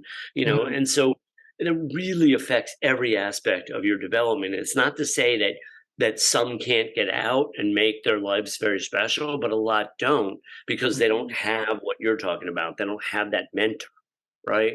That's That's someone that's teaching them experientially that they're okay and that life is meaningful here, that's an right? interesting point that you mentioned, and well, I picked up on anyway because it related to me. But you'd mentioned about the child having multiple dads, and from my perspective, my parents Multiple, split up, yeah, when I was young, but my mum made a choice. She said, I'm not dating anyone because I don't want my children to have lots of uncles. And I'm now wondering what that impact that was for me in that sense of character development. That's an interesting point. I'm digressing there slightly. But No, I mean, look, it's fascinating. This is the core why it's so much more complicated than, people like to oversimplify things, but the reality is it's super complicated, right? yeah, Sometimes the stepfathers or the boyfriends or whatever are abusive or violent, right? And that's mm, complicated too, yeah, right? I mean, like if girls are raised with that, then you're going to think about all those issues down the road, yeah. right? What about from the perspective of guys, when you look at that and you go, okay, we've mentioned role models a number of times and the lack thereof. And then so we turn to role models, and then you have the stereotypical male role model, the tough guy, the Arnold Schwarzenegger, condom full of walnuts type thing. Is that, is it a one size fits all for as a role model? Well, again, that's the shallowness, right, of our culture in some ways, right? Because again, what is strength of character? And from my perspective, if you're able to be truly understanding, it doesn't mean that you don't like punish or you're not tough in terms of if Mm, they do something wrong. But if you can understand other at a high level and communicate that, in my world, you're a lot tougher than the guy who's physically tough, but fucking, a shit fit idiot, critical dum dum, right? mm. Think about it. Just Right. ask lots of So hot girls to date. let's just, just say again. just ask lots of hot girls out, like my friend Shane. Yeah, well, I mean, like, but Shane had something. He didn't just. My He was a guess nice is, guy. He was actually a nice guy. yeah, He wasn't. He was dumb, but he was a exactly. nice guy. So he would go through 10, but he was also good looking and nice, Yeah. right? And so what are the girls doing there? They're going, well, like 2 or 3 out of 10 are going, wow, he's really good looking, he's nice. Maybe I won't marry him. He's kind of dumb, but you know what I mean? But I like, this could be fun. He got So yeah, promoted a lot too, but I think that's because he kept messing up and he was in front of the people all the time that promoted people. So yeah. I wondered about that. But I mean, but there is something, just to be serious for a moment, there is something to be said for fucking kindness, for fuck's sake here, right? I mean, kindness. That's also underrated in our culture, right? How do we It's deal like, with that? I mean, because I've heard about, and I thought it was a myth. The woman that yelled at a guy for opening a door for her. But I was speaking to a guy in London, and he was telling me, yes, that happened to me, where I opened the door and she's lost. I mean, and that's, I just move on quickly. You're lost. I mean, like, that's the live with point I it. wanted to get to. Is that should I'm we? moving on quick. Do we get too hung up on this minority that's really loud? I call them the screechy wheel, as opposed to the majority, which would actually appreciate I that. appreciate that. Yeah. No, look, I still open car doors for women because I think it's kind of a cool thing, right? At the end of the day, look, I got a text on my phone yesterday. A bunch of kids that I coach are in New York City, right? They graduate. I work with kids for long periods of time. So Mm, when they graduate and they're not going to be a pro athlete, they wind up in New York or Miami or LA or wherever they're going to wind up. yeah, And 9 times out of 10, they have to pay for those first 1, 2, 3, 4, 5 dates. And it's a lot of money for a 23, 24-year-old kid. So no matter how much women talk about equal pay and all this stuff, most of the time the guy is on the hook. He's yeah. talking a cost him $96, and the girl doesn't say thank you. It's 2 o'clock in the morning. I wake up, right? I go to bed early. I Mm. wake up to a bunch of texts about how I just paid $96. I liked her. I think I made a mistake. I don't, he was so insecure about it. He's a good kid, but at the end of the day, he can't really afford $96 dates. So I teach them how to get more creative. But at the end of Go the for day, coffee. most men are paying. What's Go that? go for coffee. Yeah, Don't well, go for coffee, walks in the park, and beaches and so on. I used to always do that. But yeah. the point I'm trying to make is, though, like in our culture, that woman is gonna the one that doesn't want you to open the door. She's going to insist that women get exactly equal pay in the workforce. But at the end of the day, maybe she's paying half, but most of our friends are not. They're not doing it. And if, by the way, if the girl offers, he said to me, I said, did she offer to pay half? Because most won't even offer in New York City, Mm. right? He goes, it was a fake offer. He's smart enough to know that it just was a test. If he takes her up on it, he's out. Yeah, but She's isn't that what 20. you want? Because I'd actually But recorded. at 23, yes, you and I want that.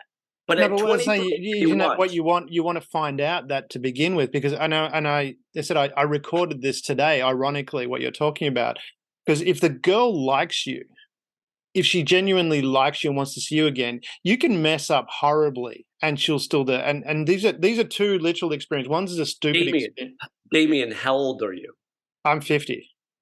Exactly. Remember what it was like to be 23 or 24? But this is what I'm talking about. When I was younger, right? When I was No. younger, and I'm looking at going. There was this. I met this girl at this. And I'm relaying this for the young guys listening to go.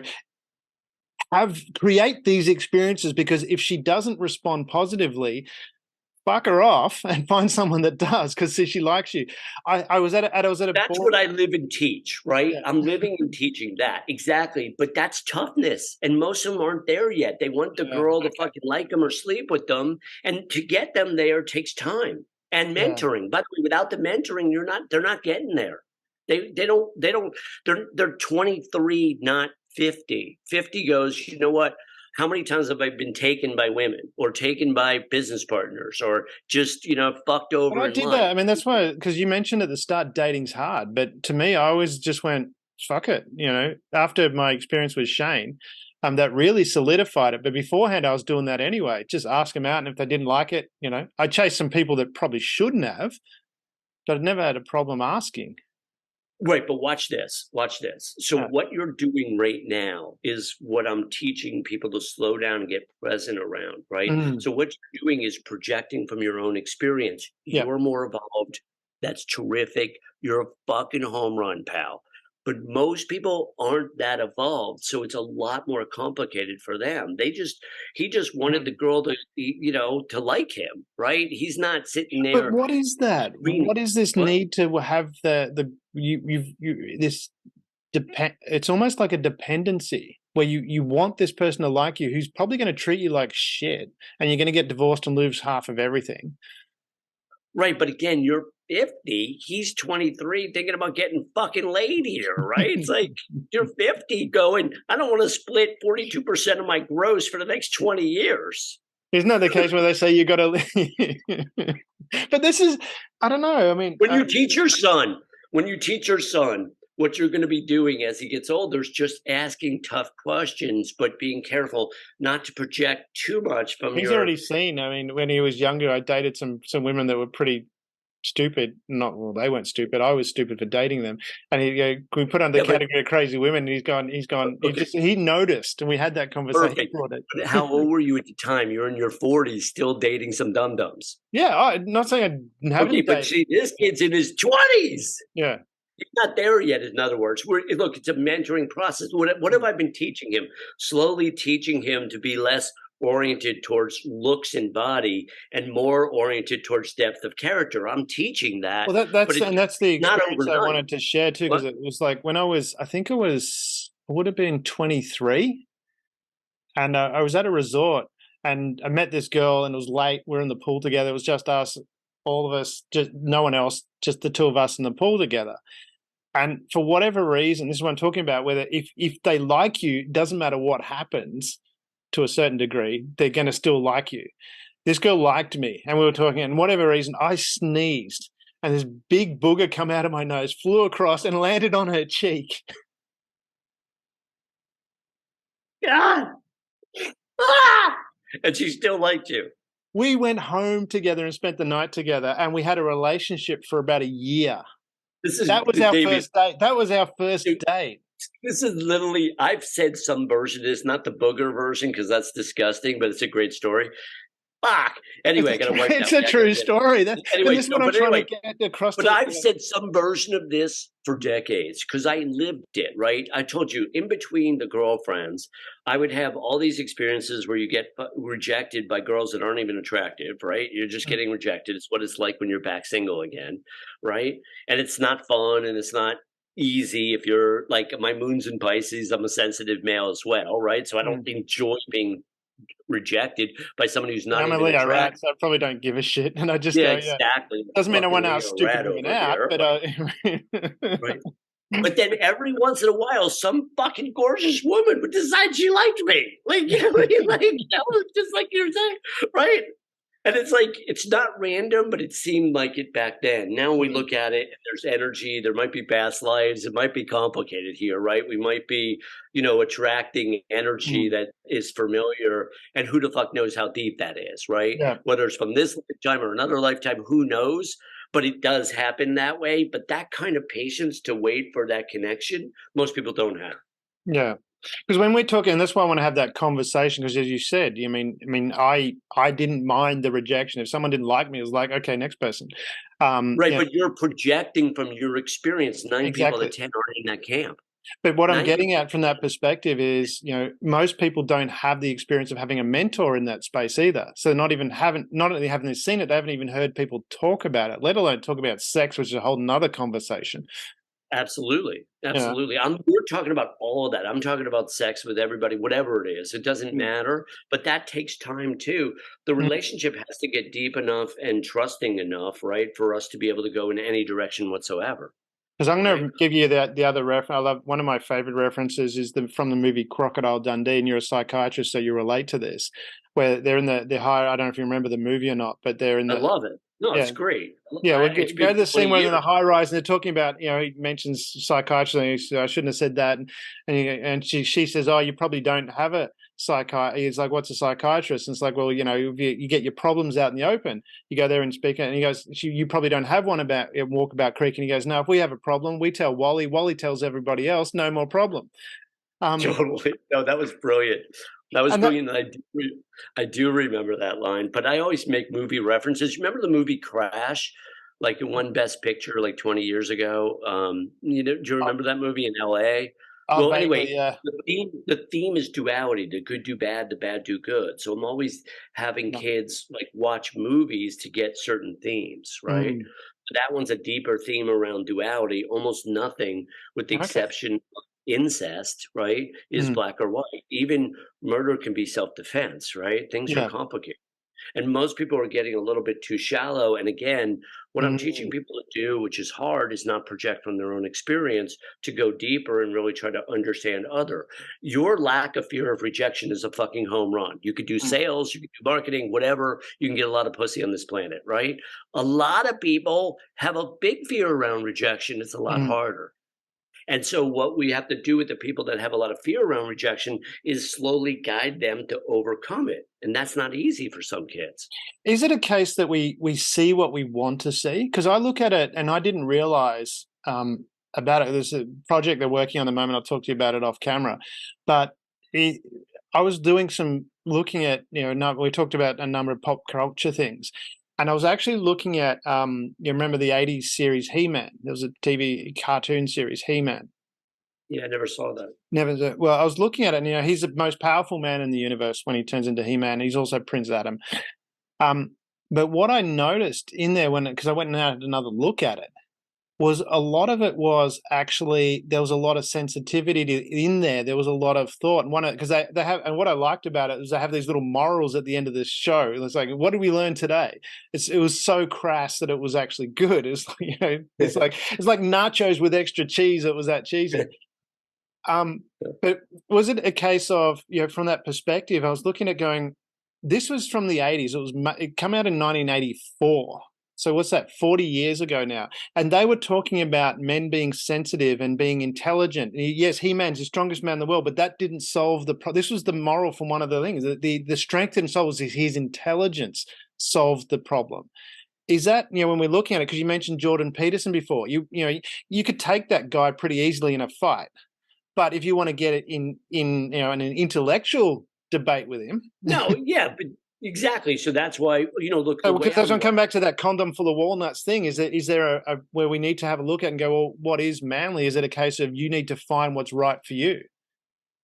Yeah, I mean, I think you're making a strong argument that, like there's probably some aspects of masculinity that are probably terrific for everybody, right? Being able to. One of the things I say all the time is, if a gunman walks into a movie theater to start spraying people with bullets, which really happened, like in Aurora, Yeah, I Colorado, remember. Yeah, stuff. Who died? A lot of the boyfriends jumped in front of the freaking girlfriends, and then the moms lost their sons. So yeah, at the end of the day, a lot of the guys are gonna die. You know, one of the things I'm like, say playfully, I have friends, one of my closest friends, he'll probably take a bullet for me, but because he has 2 kids, it'll only be through the hand, right? Right, because I'm a loyal motherfucker type, right? So you know what I mean? I know that I'll probably, I'm not gonna drown someone else, I'll drown. It is what it Yeah, is, right? yeah, But I have friends playfully, they're wonderful human beings, but if we're in a foxhole, I can't even and the enemy comes, I can't even shoot them with a freaking sniper rifle, they're so far gone, right? yeah. They're so far away, right? Right, right. So that is something because what we went through as kids, we went through a lot of anti-Semitism as kids, and it just was a complicated childhood that we went through Mm, between our father, the anti-Semitism, all this other crap, whatever that we'll get into another time. But as a result of that, I'm aware of things like loyalty and toughness in a way that, is traditionally masculine. I mm, like you know, knowing that if I'm in a foxhole with somebody, they're not fucking running when the enemy comes because I'm not. I'm going to mm. die with it, right? Now, that sense of masculinity, I think, is super powerful. I'm not, we don't want to get away from that, but we also want to be able to be sensitive and understanding too, to really fucking listen for real and not be so goddamn judgmental and understand other at a high level. A lot Mm. of people, men or women, can't do that. But Really from that perspective, that sensitivity, and from the work that I've been doing, and from what I understand, it's really got me thinking about my own background, is that men are actually highly sensitive. That we just don't know how to deal with it. Absolutely. I would totally agree with that. But, when you say you don't know how to deal with it, they don't really know. A lot of times they don't know how to talk about it. When I start working with a kid, We'll talk I about ask it, them, express it. Even yeah, exactly. I process ask them, the what are you feeling. curious about? Yeah. Or, well, the alexithymic thing, the men that are cut off from their feelings, there are some men that are like that. That's not my demographic anymore, right? I worked at Camp Pendleton. A lot of the Marines that I was in the freaking, room with would sit there across from me, African American drill instructors that had a heart of gold, but they couldn't say a fucking word. Mm, Right, but I did work with a sergeant major once who he had the ability to communicate as well, right? yeah. So there are people that have both skill sets, but that traditional male that can't communicate, that male does exist, but they can be developed too. And there is tremendous sensitivity underneath. They're just often not going to be able to express it because there's just no format for them in being able to do that. Is it different though? Because I look at it, from my relationship with my dad, which I have a fucking amazing relationship with my dad now.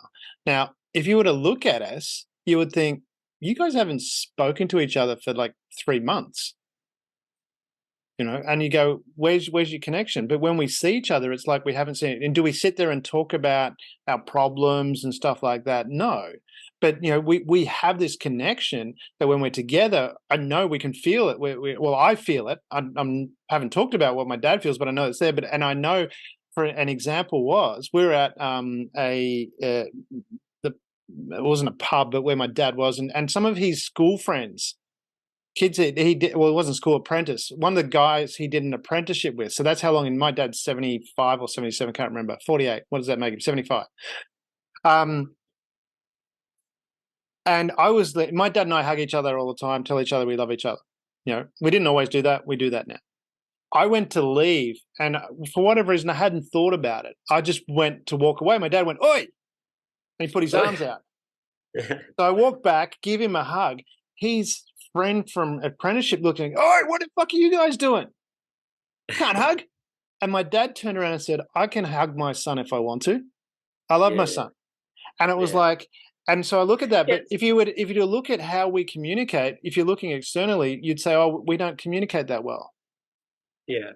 Well, So does look, that communication need to be this verbal thing like women have, because women, we put in that stereotype where women have all that conversation, but there are look, other I mean, ways.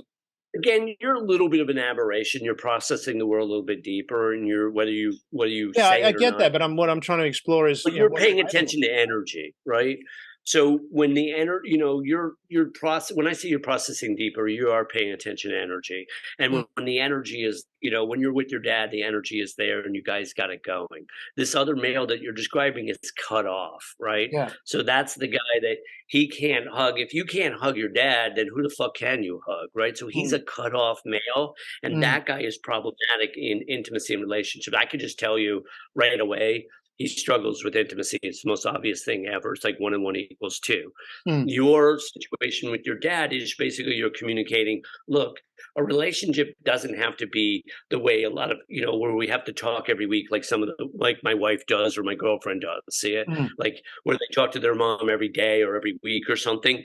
A male version of a relationship can be my buddy Amar, 15, 17 years ago, I met him. I met him, and on the handshake, I go, you and I are going to be buddies. He was 24 at the time. I was 40. I was starting over. It's a big story. I almost died at my late, at 40, and I lost, pretty much everything and had to start over. And in that starting over process, I joined these networking groups. And so I was meeting people that were different or younger, right? And so mm, Amar's 24, I'm like 40. On the handshake, I'm like, you and I are going to be buddies. I felt it on the handshake, mm. right? We've talked once every week or 2 or 3 for 17 years. But if I Yeah. don't talk to him for 3 weeks, when we reconnect, it's a piece of cake because we have the energy going and I'm Mm, fully aware of that energy, yeah. right? There's mutual sort of understanding, respect, kindness, decency, and all of that stuff that's just there for both of us and pretty much always has been. That Is it? guy is an athlete and kind and successful. It's very rare. And where I was going, there's two elements I wanted to go to. Well, there was one originally, and now there's two. Was the second one was this point about the communication, for guys listening, that communication can be many different things. Doesn't have to fall into, this. Let's have a conversation like a stereotypical, women would have. Communicate, and women can have a variety of different conversations too, but we're talking about men, so that's fine. But the point that I wanted to go to was, from what I'm learning, men, it appears to have a very, very deep sensitivity, but some men, all of a sudden, they'll start to get that feeling and go, "Holy fuck, what was that?" and shut it down because they don't know what it is. Do you think that's happening a lot, where it's there and it's so overwhelming? Because it's like if you've got a cut on your finger, for example, and you put a little bit of salt on it, it's going to sting like fuck. But if you But haven't see, got, but that's part of like if there was more mentoring and guidance from males, then it wouldn't be so that's what polarized I'm the way getting to. Yeah, you're communicating. Yeah. You're communicating like some men are just they're deeply sensitive, but they're cut off emotionally or well, or they don't know what express. it is. It's like, what the Yeah. fuck? Yeah, exactly, and that's not uncommon. But like I'm not saying that that's uncommon. It's probably fairly common, especially when you stereotype more extreme versions of masculinity, Mm, right? The guys that they're so cut off they can't fucking hug, or they're so cut off they can't fucking talk about something real. Like yeah, how I think that's not necessarily. I think that's less the case today in some ways. I don't think that that's as because you're talking about something like where it's like, two males like can never talk about anything real, right? You know what I mean? Like real, like, the mm, fact that their woman's going to leave them or that they're lonely or something. Say it. mm, That's something deeper and more real. And that they're hurting and then they can't talk about that. That is occurring and it is a problem. But that's always been the case. Like yeah. decades ago when I first got Well, started, there were tons of males like that. there's lots of I'm not sure that that's greater, right? no. Anyway, Well, because it was interesting. They did it was a radio show that did it. They went to a public area where a lot of people walking past. They had a couple of cameras there, and they had someone just go up to guys and ask them would they give him a hug. And it was surprising the majority of guys gave him a hug. yeah, so there you go. It was like, and so this is where you go, that norm where this is not what guys do. And that's where I come back to this, and why I want to raise that a lot is there seems to be, when you look at things like social media and stuff like that, as you know, if it bleeds, it leads. So there's a lot of, oh, fucking men don't do this and don't do that. And because you sensationalize, but when you look at actually what's really going on, but what's happening is, and what I'm wondering is what's happening is that people are reading those headlines on social media going, oh, this is what it's like, when it's actually a bit different. If they look below it a little bit, they go, well, actually, I can have this conversation, or there is someone here to talk to, or there are mentors out. Is that, This is also why the focus on communication is so powerful. I mean, think about mm, sex and relationship. If you can't communicate, that could get problematic over time, right? yeah, yeah. Teaching men how to communicate and be more expressive is important. And I obviously, you could tell I do it in a male way. I Mm, say, look, if you become a better communicator, you're fucking tougher here. Anybody can be a shitty communicator. That doesn't make you tough. mm. Right? So I'm going to teach them in masculine ways how to express their sensitivity. Well, and that's the thing from a dating perspective as well, for guys meeting women. That whole thing, if you have that connection, if you can express that sensitivity, I'm not saying talk, but if you can be that sensitive person, and there are women that you hold, and her knees will go weak. That happens if you've got that ability to be open and have that connection.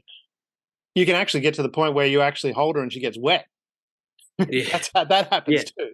No, I know it's awesome. I mean, what you're talking about is awesome, but what I'm listening to as I hear it is that's terrific. It's awesome. It's the beginning. Over time, the challenge is that if you don't learn how to express yourself and Yeah. how to honor yourself, there's a Mhm. good chance that woman will walk all over you in 10 years.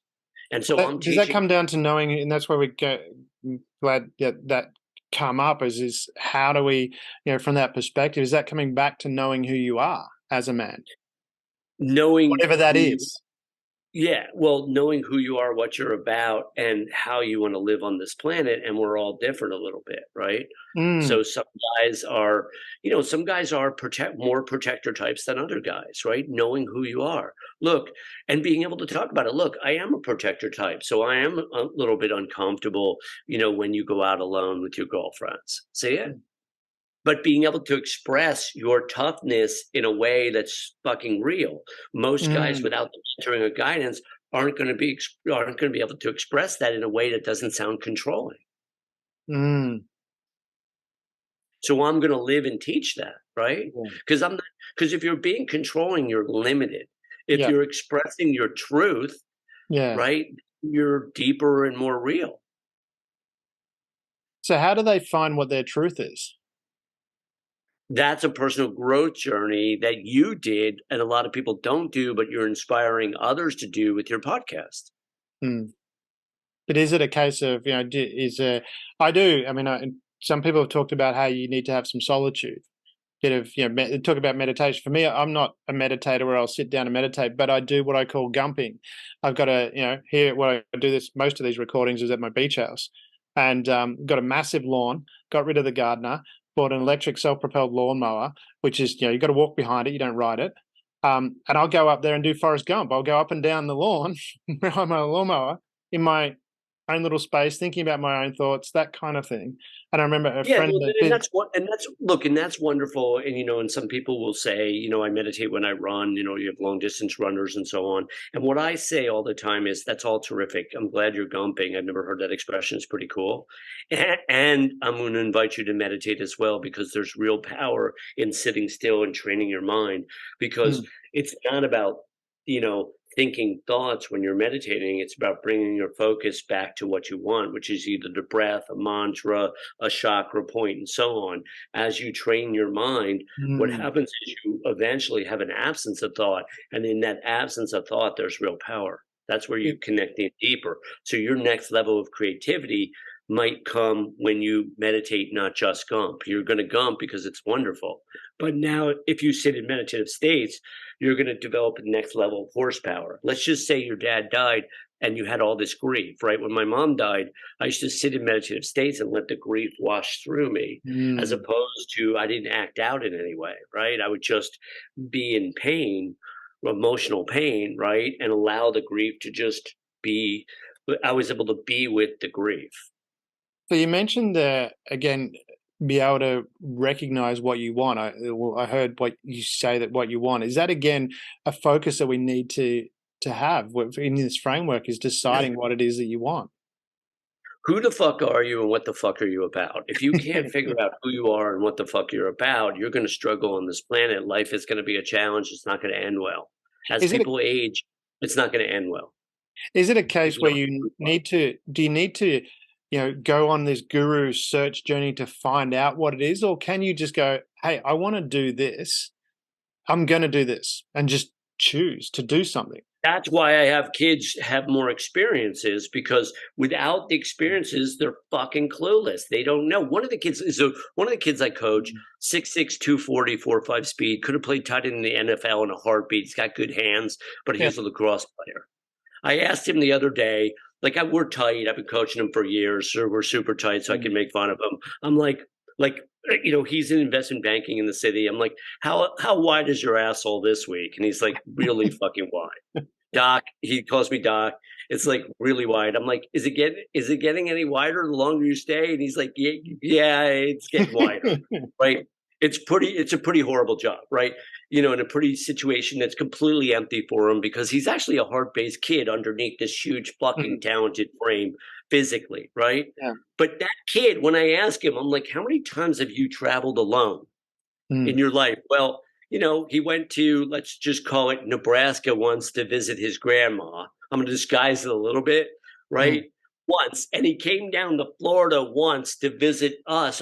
He had an experience. We have a little guest suite. So some of these kids come and spend 2-3 days with us. It's out of the box. It's not psychology. It's coaching and all this other cool shit, right? He had an amazing experience for 2 or 3 nights with us, right? We've had a lot of kids have these experiences that are where they travel solo. That's it, his whole life. He's 24 years old. He went once when he was 12 to, let's call it Nebraska, and once to Florida. That's it. It's not enough experiences. So yes, you need some alone time, some solitude, some travel time solo, some experiences where you go to a bar by yourself and order dinner.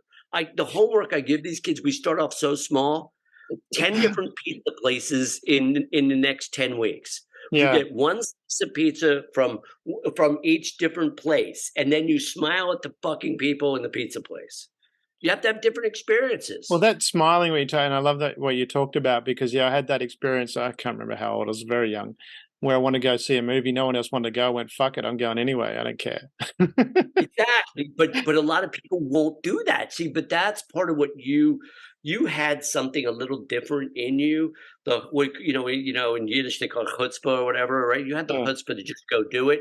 Yeah. A lot of these kids, this kid's a fucking physical specimen. I have other D1 athletes I coach. One of the kids I coach, he benches, he's only 19, he benches 16 sets of 225. Wow. Right? Yeah. Right. But that kid, I used to be able to do that. What's that? I used to be able to do that when I was in the army. That's amazing, because that's a lot. 16 sets of 225 is pretty good. I used to be 115 kilos doing bodybuilding. Anyway. Wow, you're a bodybuilder. That's pretty crazy. Yeah, we used to go to the gym twice a day. I mean, yeah. Well, that's also what I make fun of these kids, right? So what I say is, let me guess, how many hours a day are you training their body? And then the guess is going to be something like 4 or 5 hours a day. And then I inevitably ask them in the first session or two, and how much time are you spending training your mind? And we're lucky if we get 4 or 5 minutes. Yeah. Right. So I'm teaching everybody to get a lot tougher than your physical body, right? Special forces is way beyond your physical body, right? It was all mental. It was mental. It wasn't physical. I mean, it was physical, but you needed the mental, otherwise you weren't going to make it. Exactly. And so there's a whole lack of mental game training in our culture as well, right? Where a lot of anxiety is from a projection of the mind. If you bring your focus back, you're not going to need Lexapro and Prozac and all this horse shit. 9 times out of 10, you don't need these meds. There are situations where maybe they're necessary, but for the most part, I am not a psychologist. I'm a psychiatrist. I'm a sports psychologist. It's a huge distinction. I help people get off of most of these meds if possible. Right? I don't do it solo. We do it in conjunction. I got to say that with their MD or whatever it is. You got to titrate, but a lot of these meds are pretty fucking toxic. They really are. They're not healthy. Isn't it a case when we're talking about drugs and I'm gonna and give you guys credit here. I mean, I hung some shit on you about being American before because I can. Aussie, we hang shit on everybody. But from that perspective, I'm going to go back and give you credit for, because going back, I was in the 30s, I think it was, somewhere around that area. You guys, made the first feature-length animated film. Walt Disney made it, called Snow White.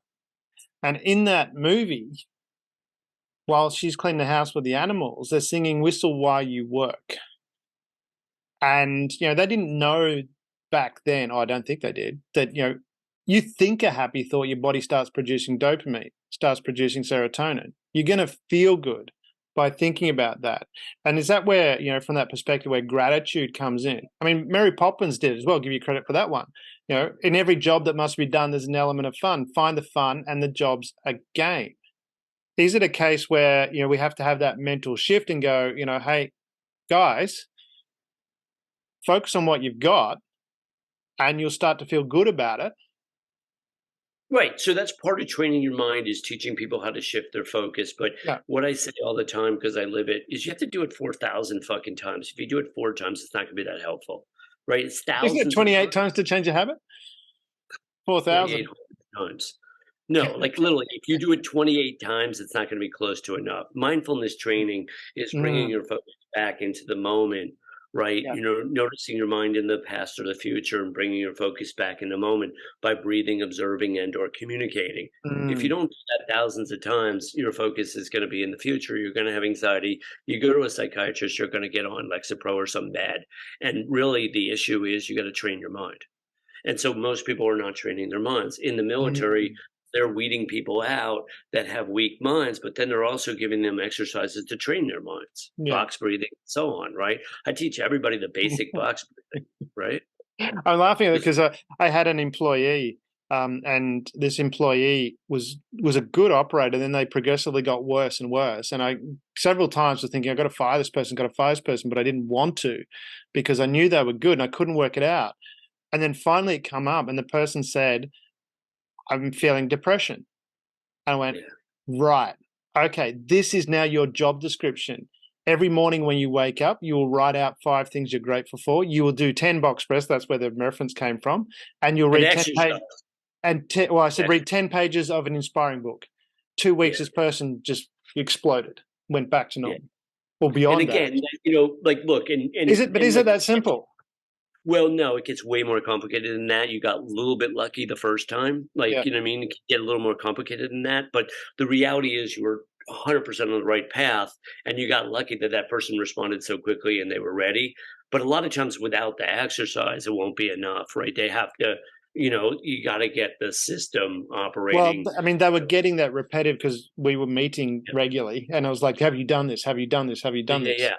But so that mentoring and guidance and teaching them how to work through the depression is part of the reason why therapists can be more effective, or mentoring and guiding can be more effective, or exercise can be more effective than a fucking pill, right? The problem with the pill is then you're not addressing the underneath, right? You're not releasing dopamine and serotonin and all these chemicals that we need to feel happier, right? Because you're not having positive experiences. You're, hiding in the basement, avoiding. Right. So you got to live. If you can't get laid as a male, here's a good metaphor, right? You got a problem. Yeah. And you said when we first started, a lot of males don't get laid anymore. Yeah. Well, that's a problem.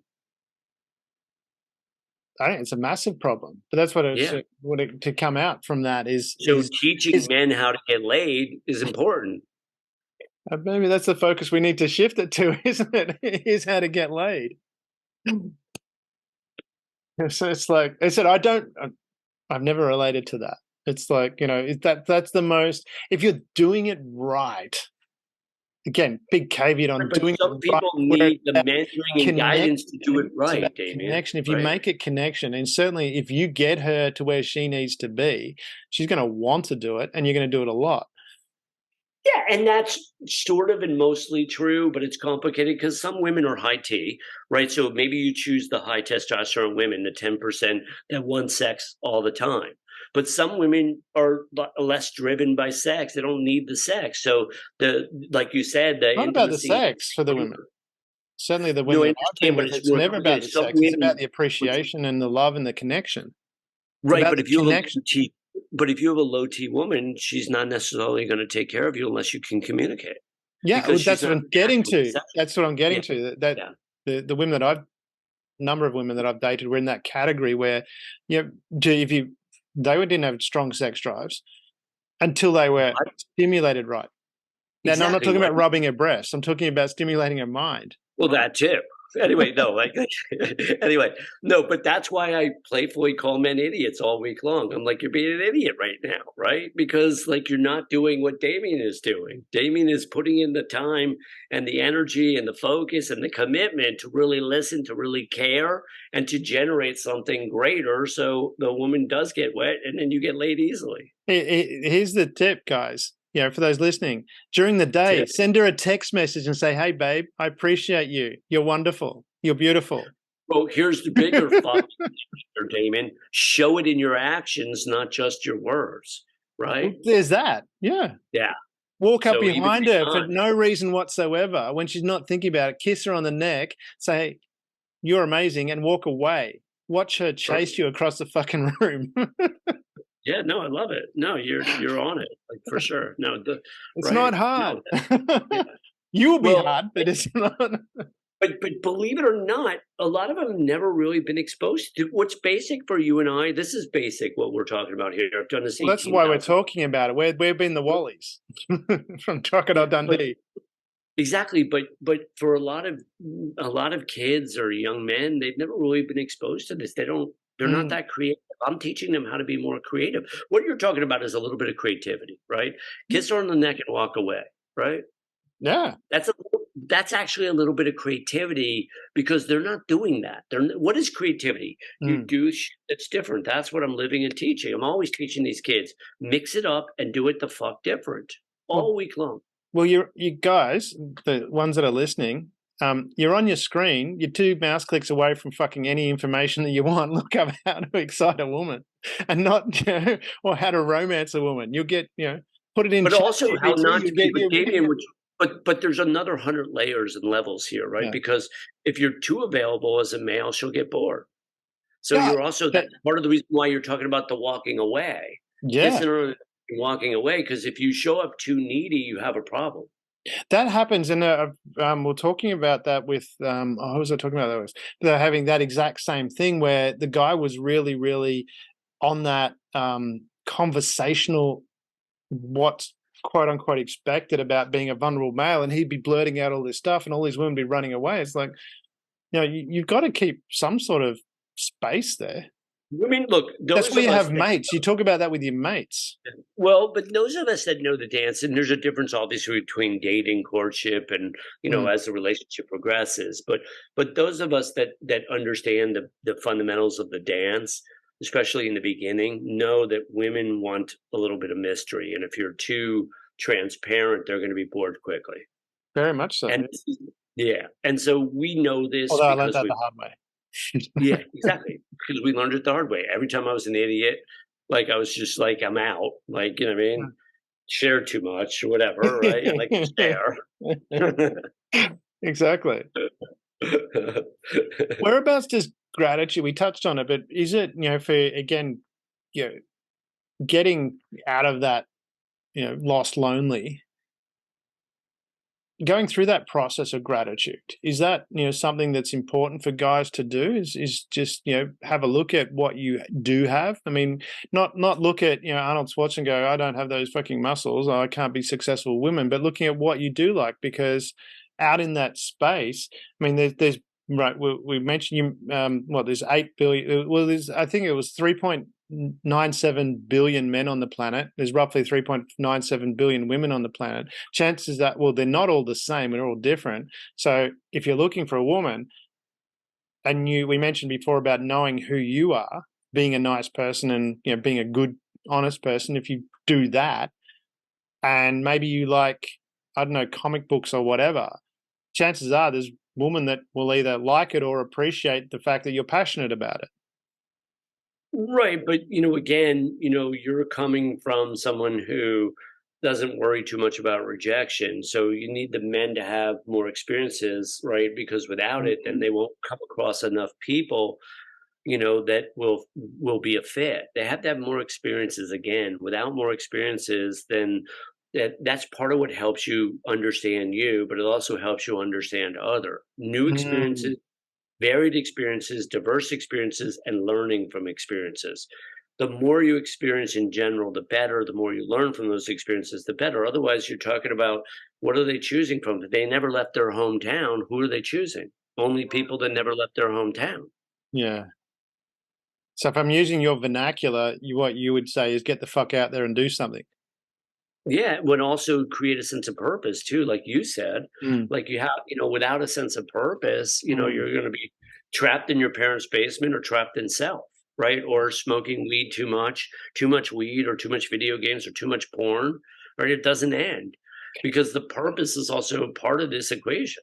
The porn What's thing. your mission? You're male, you have to have a mission, right? If without a mission, you're fucked. Yeah, and it has to be bigger than yourself.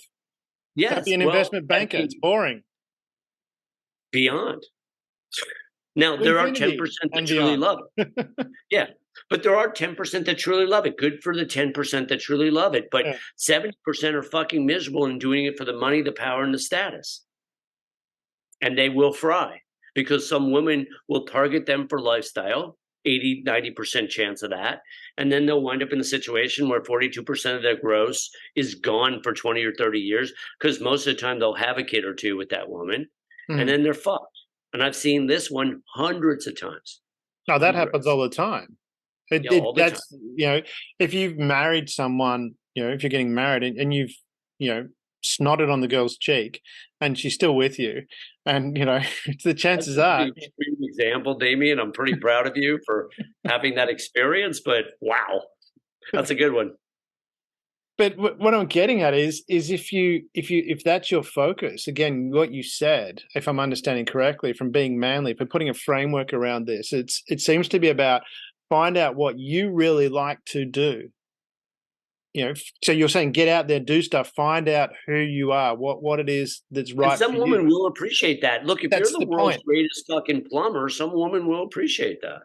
Yeah. Yeah. But if you're the world's greatest plumber and you never date, good luck. She's not gonna come, no. Unless yeah, exactly. You're lucky you just happen to So you gotta be fix her both, plumbing. right? It's not Pun intended. right. But it sounds like we're heading to that spot where you mentioned before, this part. I wrote it down. I got to find my notes. Yeah, Um, it's the role models, having the right role model, having role models was a key point that you mentioned. Having being whether that's who you grew up with or choosing role models. I know from my perspective, I specifically went out and found people that I thought would be good to learn from. Certainly in the right, but business world. again, one of the things I teach these kids, Damon, is you got to be the right person. Otherwise, you're not going to be able to attract the right role models. Like I've Mm, got a 27-year-old life coach that I mentor and guide. 2 or 3 kids a month find me on LinkedIn, and I give them a free half hour, a free hour. They want to either get a doctorate or a master's in psychology or sports psychology. They don't know how to go about it, so I give them my time for free. And I only choose 1 out of 100 to mentor because mm, they're just not a fit because they're too wrapped up in self most of the time. It's all yeah. about I give them that half hour, an hour for free. Every month I do 2 or 3 of these because it's a universe gift. But at the end of the day, they're not doing other at all. Like, and Yeah. I don't have to do this, right? I'm busy, right? I'm Mm, just doing it because it's a great give back, right? It's a yeah. form of gratitude, right? I'm grateful for the life I've been able to create. So I do that for young men and women, right? Mm, But the vast majority of the time they're too wrapped up in self. This particular girl was fascinating. So I'm mentoring her, you know what I mean? And basically she's getting, decades and decades of mistakes and experience, for you know downloaded, right? And so for her it's going to speed her up, but she was looking for a mentor isn't that purposely, the but she's also the kind of person that is enrolling enough that I'm like, fuck it, I'll mentor her. yeah. And isn't that the case? I mean, what isn't that the aim to actually you've got this knowledge to pass it on so the other people don't go through that same experience. I look at that with my son. It's like, ideally, he doesn't have to do the same fuck ups that I did. He'll make his Yeah, own, no or doubt. to the same degree, because you Yeah. know that without some of the mistakes, that's the whole idea about being a little more creative and more adventurous. Without some of the mistakes, right? You know what I mean? Then you're not going to be tough, right? So Mm. you need some of the mistakes to get tougher. We just don't want the serial killers for women, and you know what I mean? And we don't want the guy to almost die, right? Like, you know what I Yeah. mean? There are, some of these kids, one of the kids I coach, his buddy tried a line of coke and freaking died of fentanyl, 21-year-old kid, right? Sure. Another one, lost two friends in a drunk driving situation, right? So there are just a lot of scary experiences. Are you there? There's that. I mean, Lost. because a friend of mine who's actually in Texas, I mean, he talks about when he was younger, he did some fairly heavy drugs, but now he doesn't do anything. But what he finds is he actually gets what he calls the giver's high, where he actually feels a bigger buzz from helping people than any drugs he ever took. Not only that, there's no downer. He doesn't have a coming down. And I have that experience. There's listen to the podcast, there's a bunch I've talked about where I wasn't in a position to give and I did it anyway. And it's like Yeah, changed my, there's a whole, just that. I still feel good about that. So it's not like yeah. there was a I'm, downer. I'm always trying to inspire people to be a little more generous and have a generosity of spirit. It's not easy because some people just simply aren't wired that way. They're too trapped in self, and it's not like they're necessarily gone, but like a lot of people are just too self-absorbed, and so you have to have more capacity for other. Can you teach some of that? Yes, but some of it is also how you're wired. Is that, I mean, because when we're talking about purpose, we come back to that. It's about having that bigger than yourself reason for being there. I mean, you look at the best leaders in the world; they're all in that case. I mean, even Yeah. you take someone Well, like Elon Steve Musk wants to Jobs. I take mean, us to he's Mars, right? what's that? Yeah, yeah. Elon Musk wants to take us to Mars. Yeah, So yeah. It's something bigger than yourself. It's like contributing in a way where whether you agree or not doesn't matter. but a lot of look, if you took 100 investment bankers, maybe only two or three would be in that camp at most, right? They're Yeah. not wired that way. They want to make as much fucking money as possible, and have as much status as possible, and marry the hottest girl as possible, right? So some people just aren't wired that way. Is that just that kind of that's a fatalistic attitude in a way? It's like it's down to fate that you may or may not have that awareness or Well, the wiring is definitely part of it. I don't know that a lot of people talk about that, but some kids just, like, look, if you work with kids, you realize some just aren't that deep. It's Mm. okay. They're not, right? They're going to like play baseball, and, you know what I mean? They don't have a mission outside of baseball or something, Yeah. or, getting a job in the insurance industry. Some people, that's okay. You know what I mean? But they could still be a better version of themselves, right? Mm. A better version is, more present and like more communicative and a little bit more curious and a little bit more creative, a little bit. And then some people like you are going to fucking take off with it. Is it a case that that's kind of an evolution that we're heading towards, that some people will do that, other people, but as because of the benefits you get out of, for example, gratitude or having a purpose, people will transition towards that and we all end up being like in Star Trek when everyone has a mission without getting paid? I mean, that's assuming that we don't fucking nuke ourselves first. I mean, I think we're still a long way out. I would love to feel like we all are going to wind up somewhat enlightened, but Yeah. you know what I mean? But like, if you don't pay attention, someone will fucking kill you. Like, you know what I mean? Like, so it's a little more complicated, right? I Yeah. mean, the world's complicated, right? We're a half mile from really bad neighborhoods. Yeah. So we've talked for a while. We've covered a lot of different topics. There's a lot of themes that have gone through there with mentoring, having a purpose, being true to yourself, finding who you are and what's right, being fucking nice, which isn't that Kind. hard. Call it kind. Because Or nice kind. guys Yeah. you finish last, unfortunately.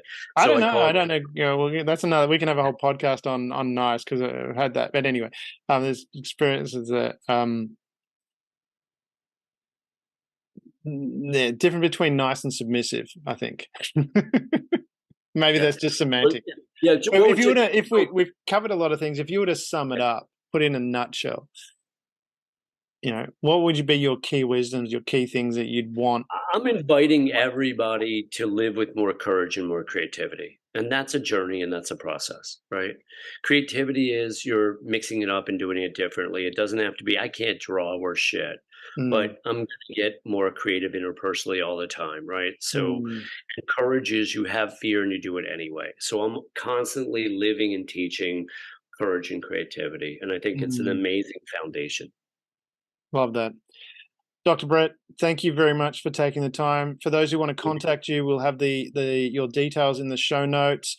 Been fabulous chatting with you. Love to chat again in the future. It's been a lot of fun. Thank you for taking the time. All right. Awesome, Damian. Thank you. It's awesome, man. Appreciate it.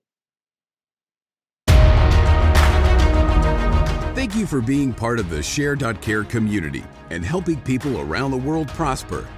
You're creating a bigger pie for everyone to share. The more people contributing to the world being a better place, the better the world becomes for others and for you.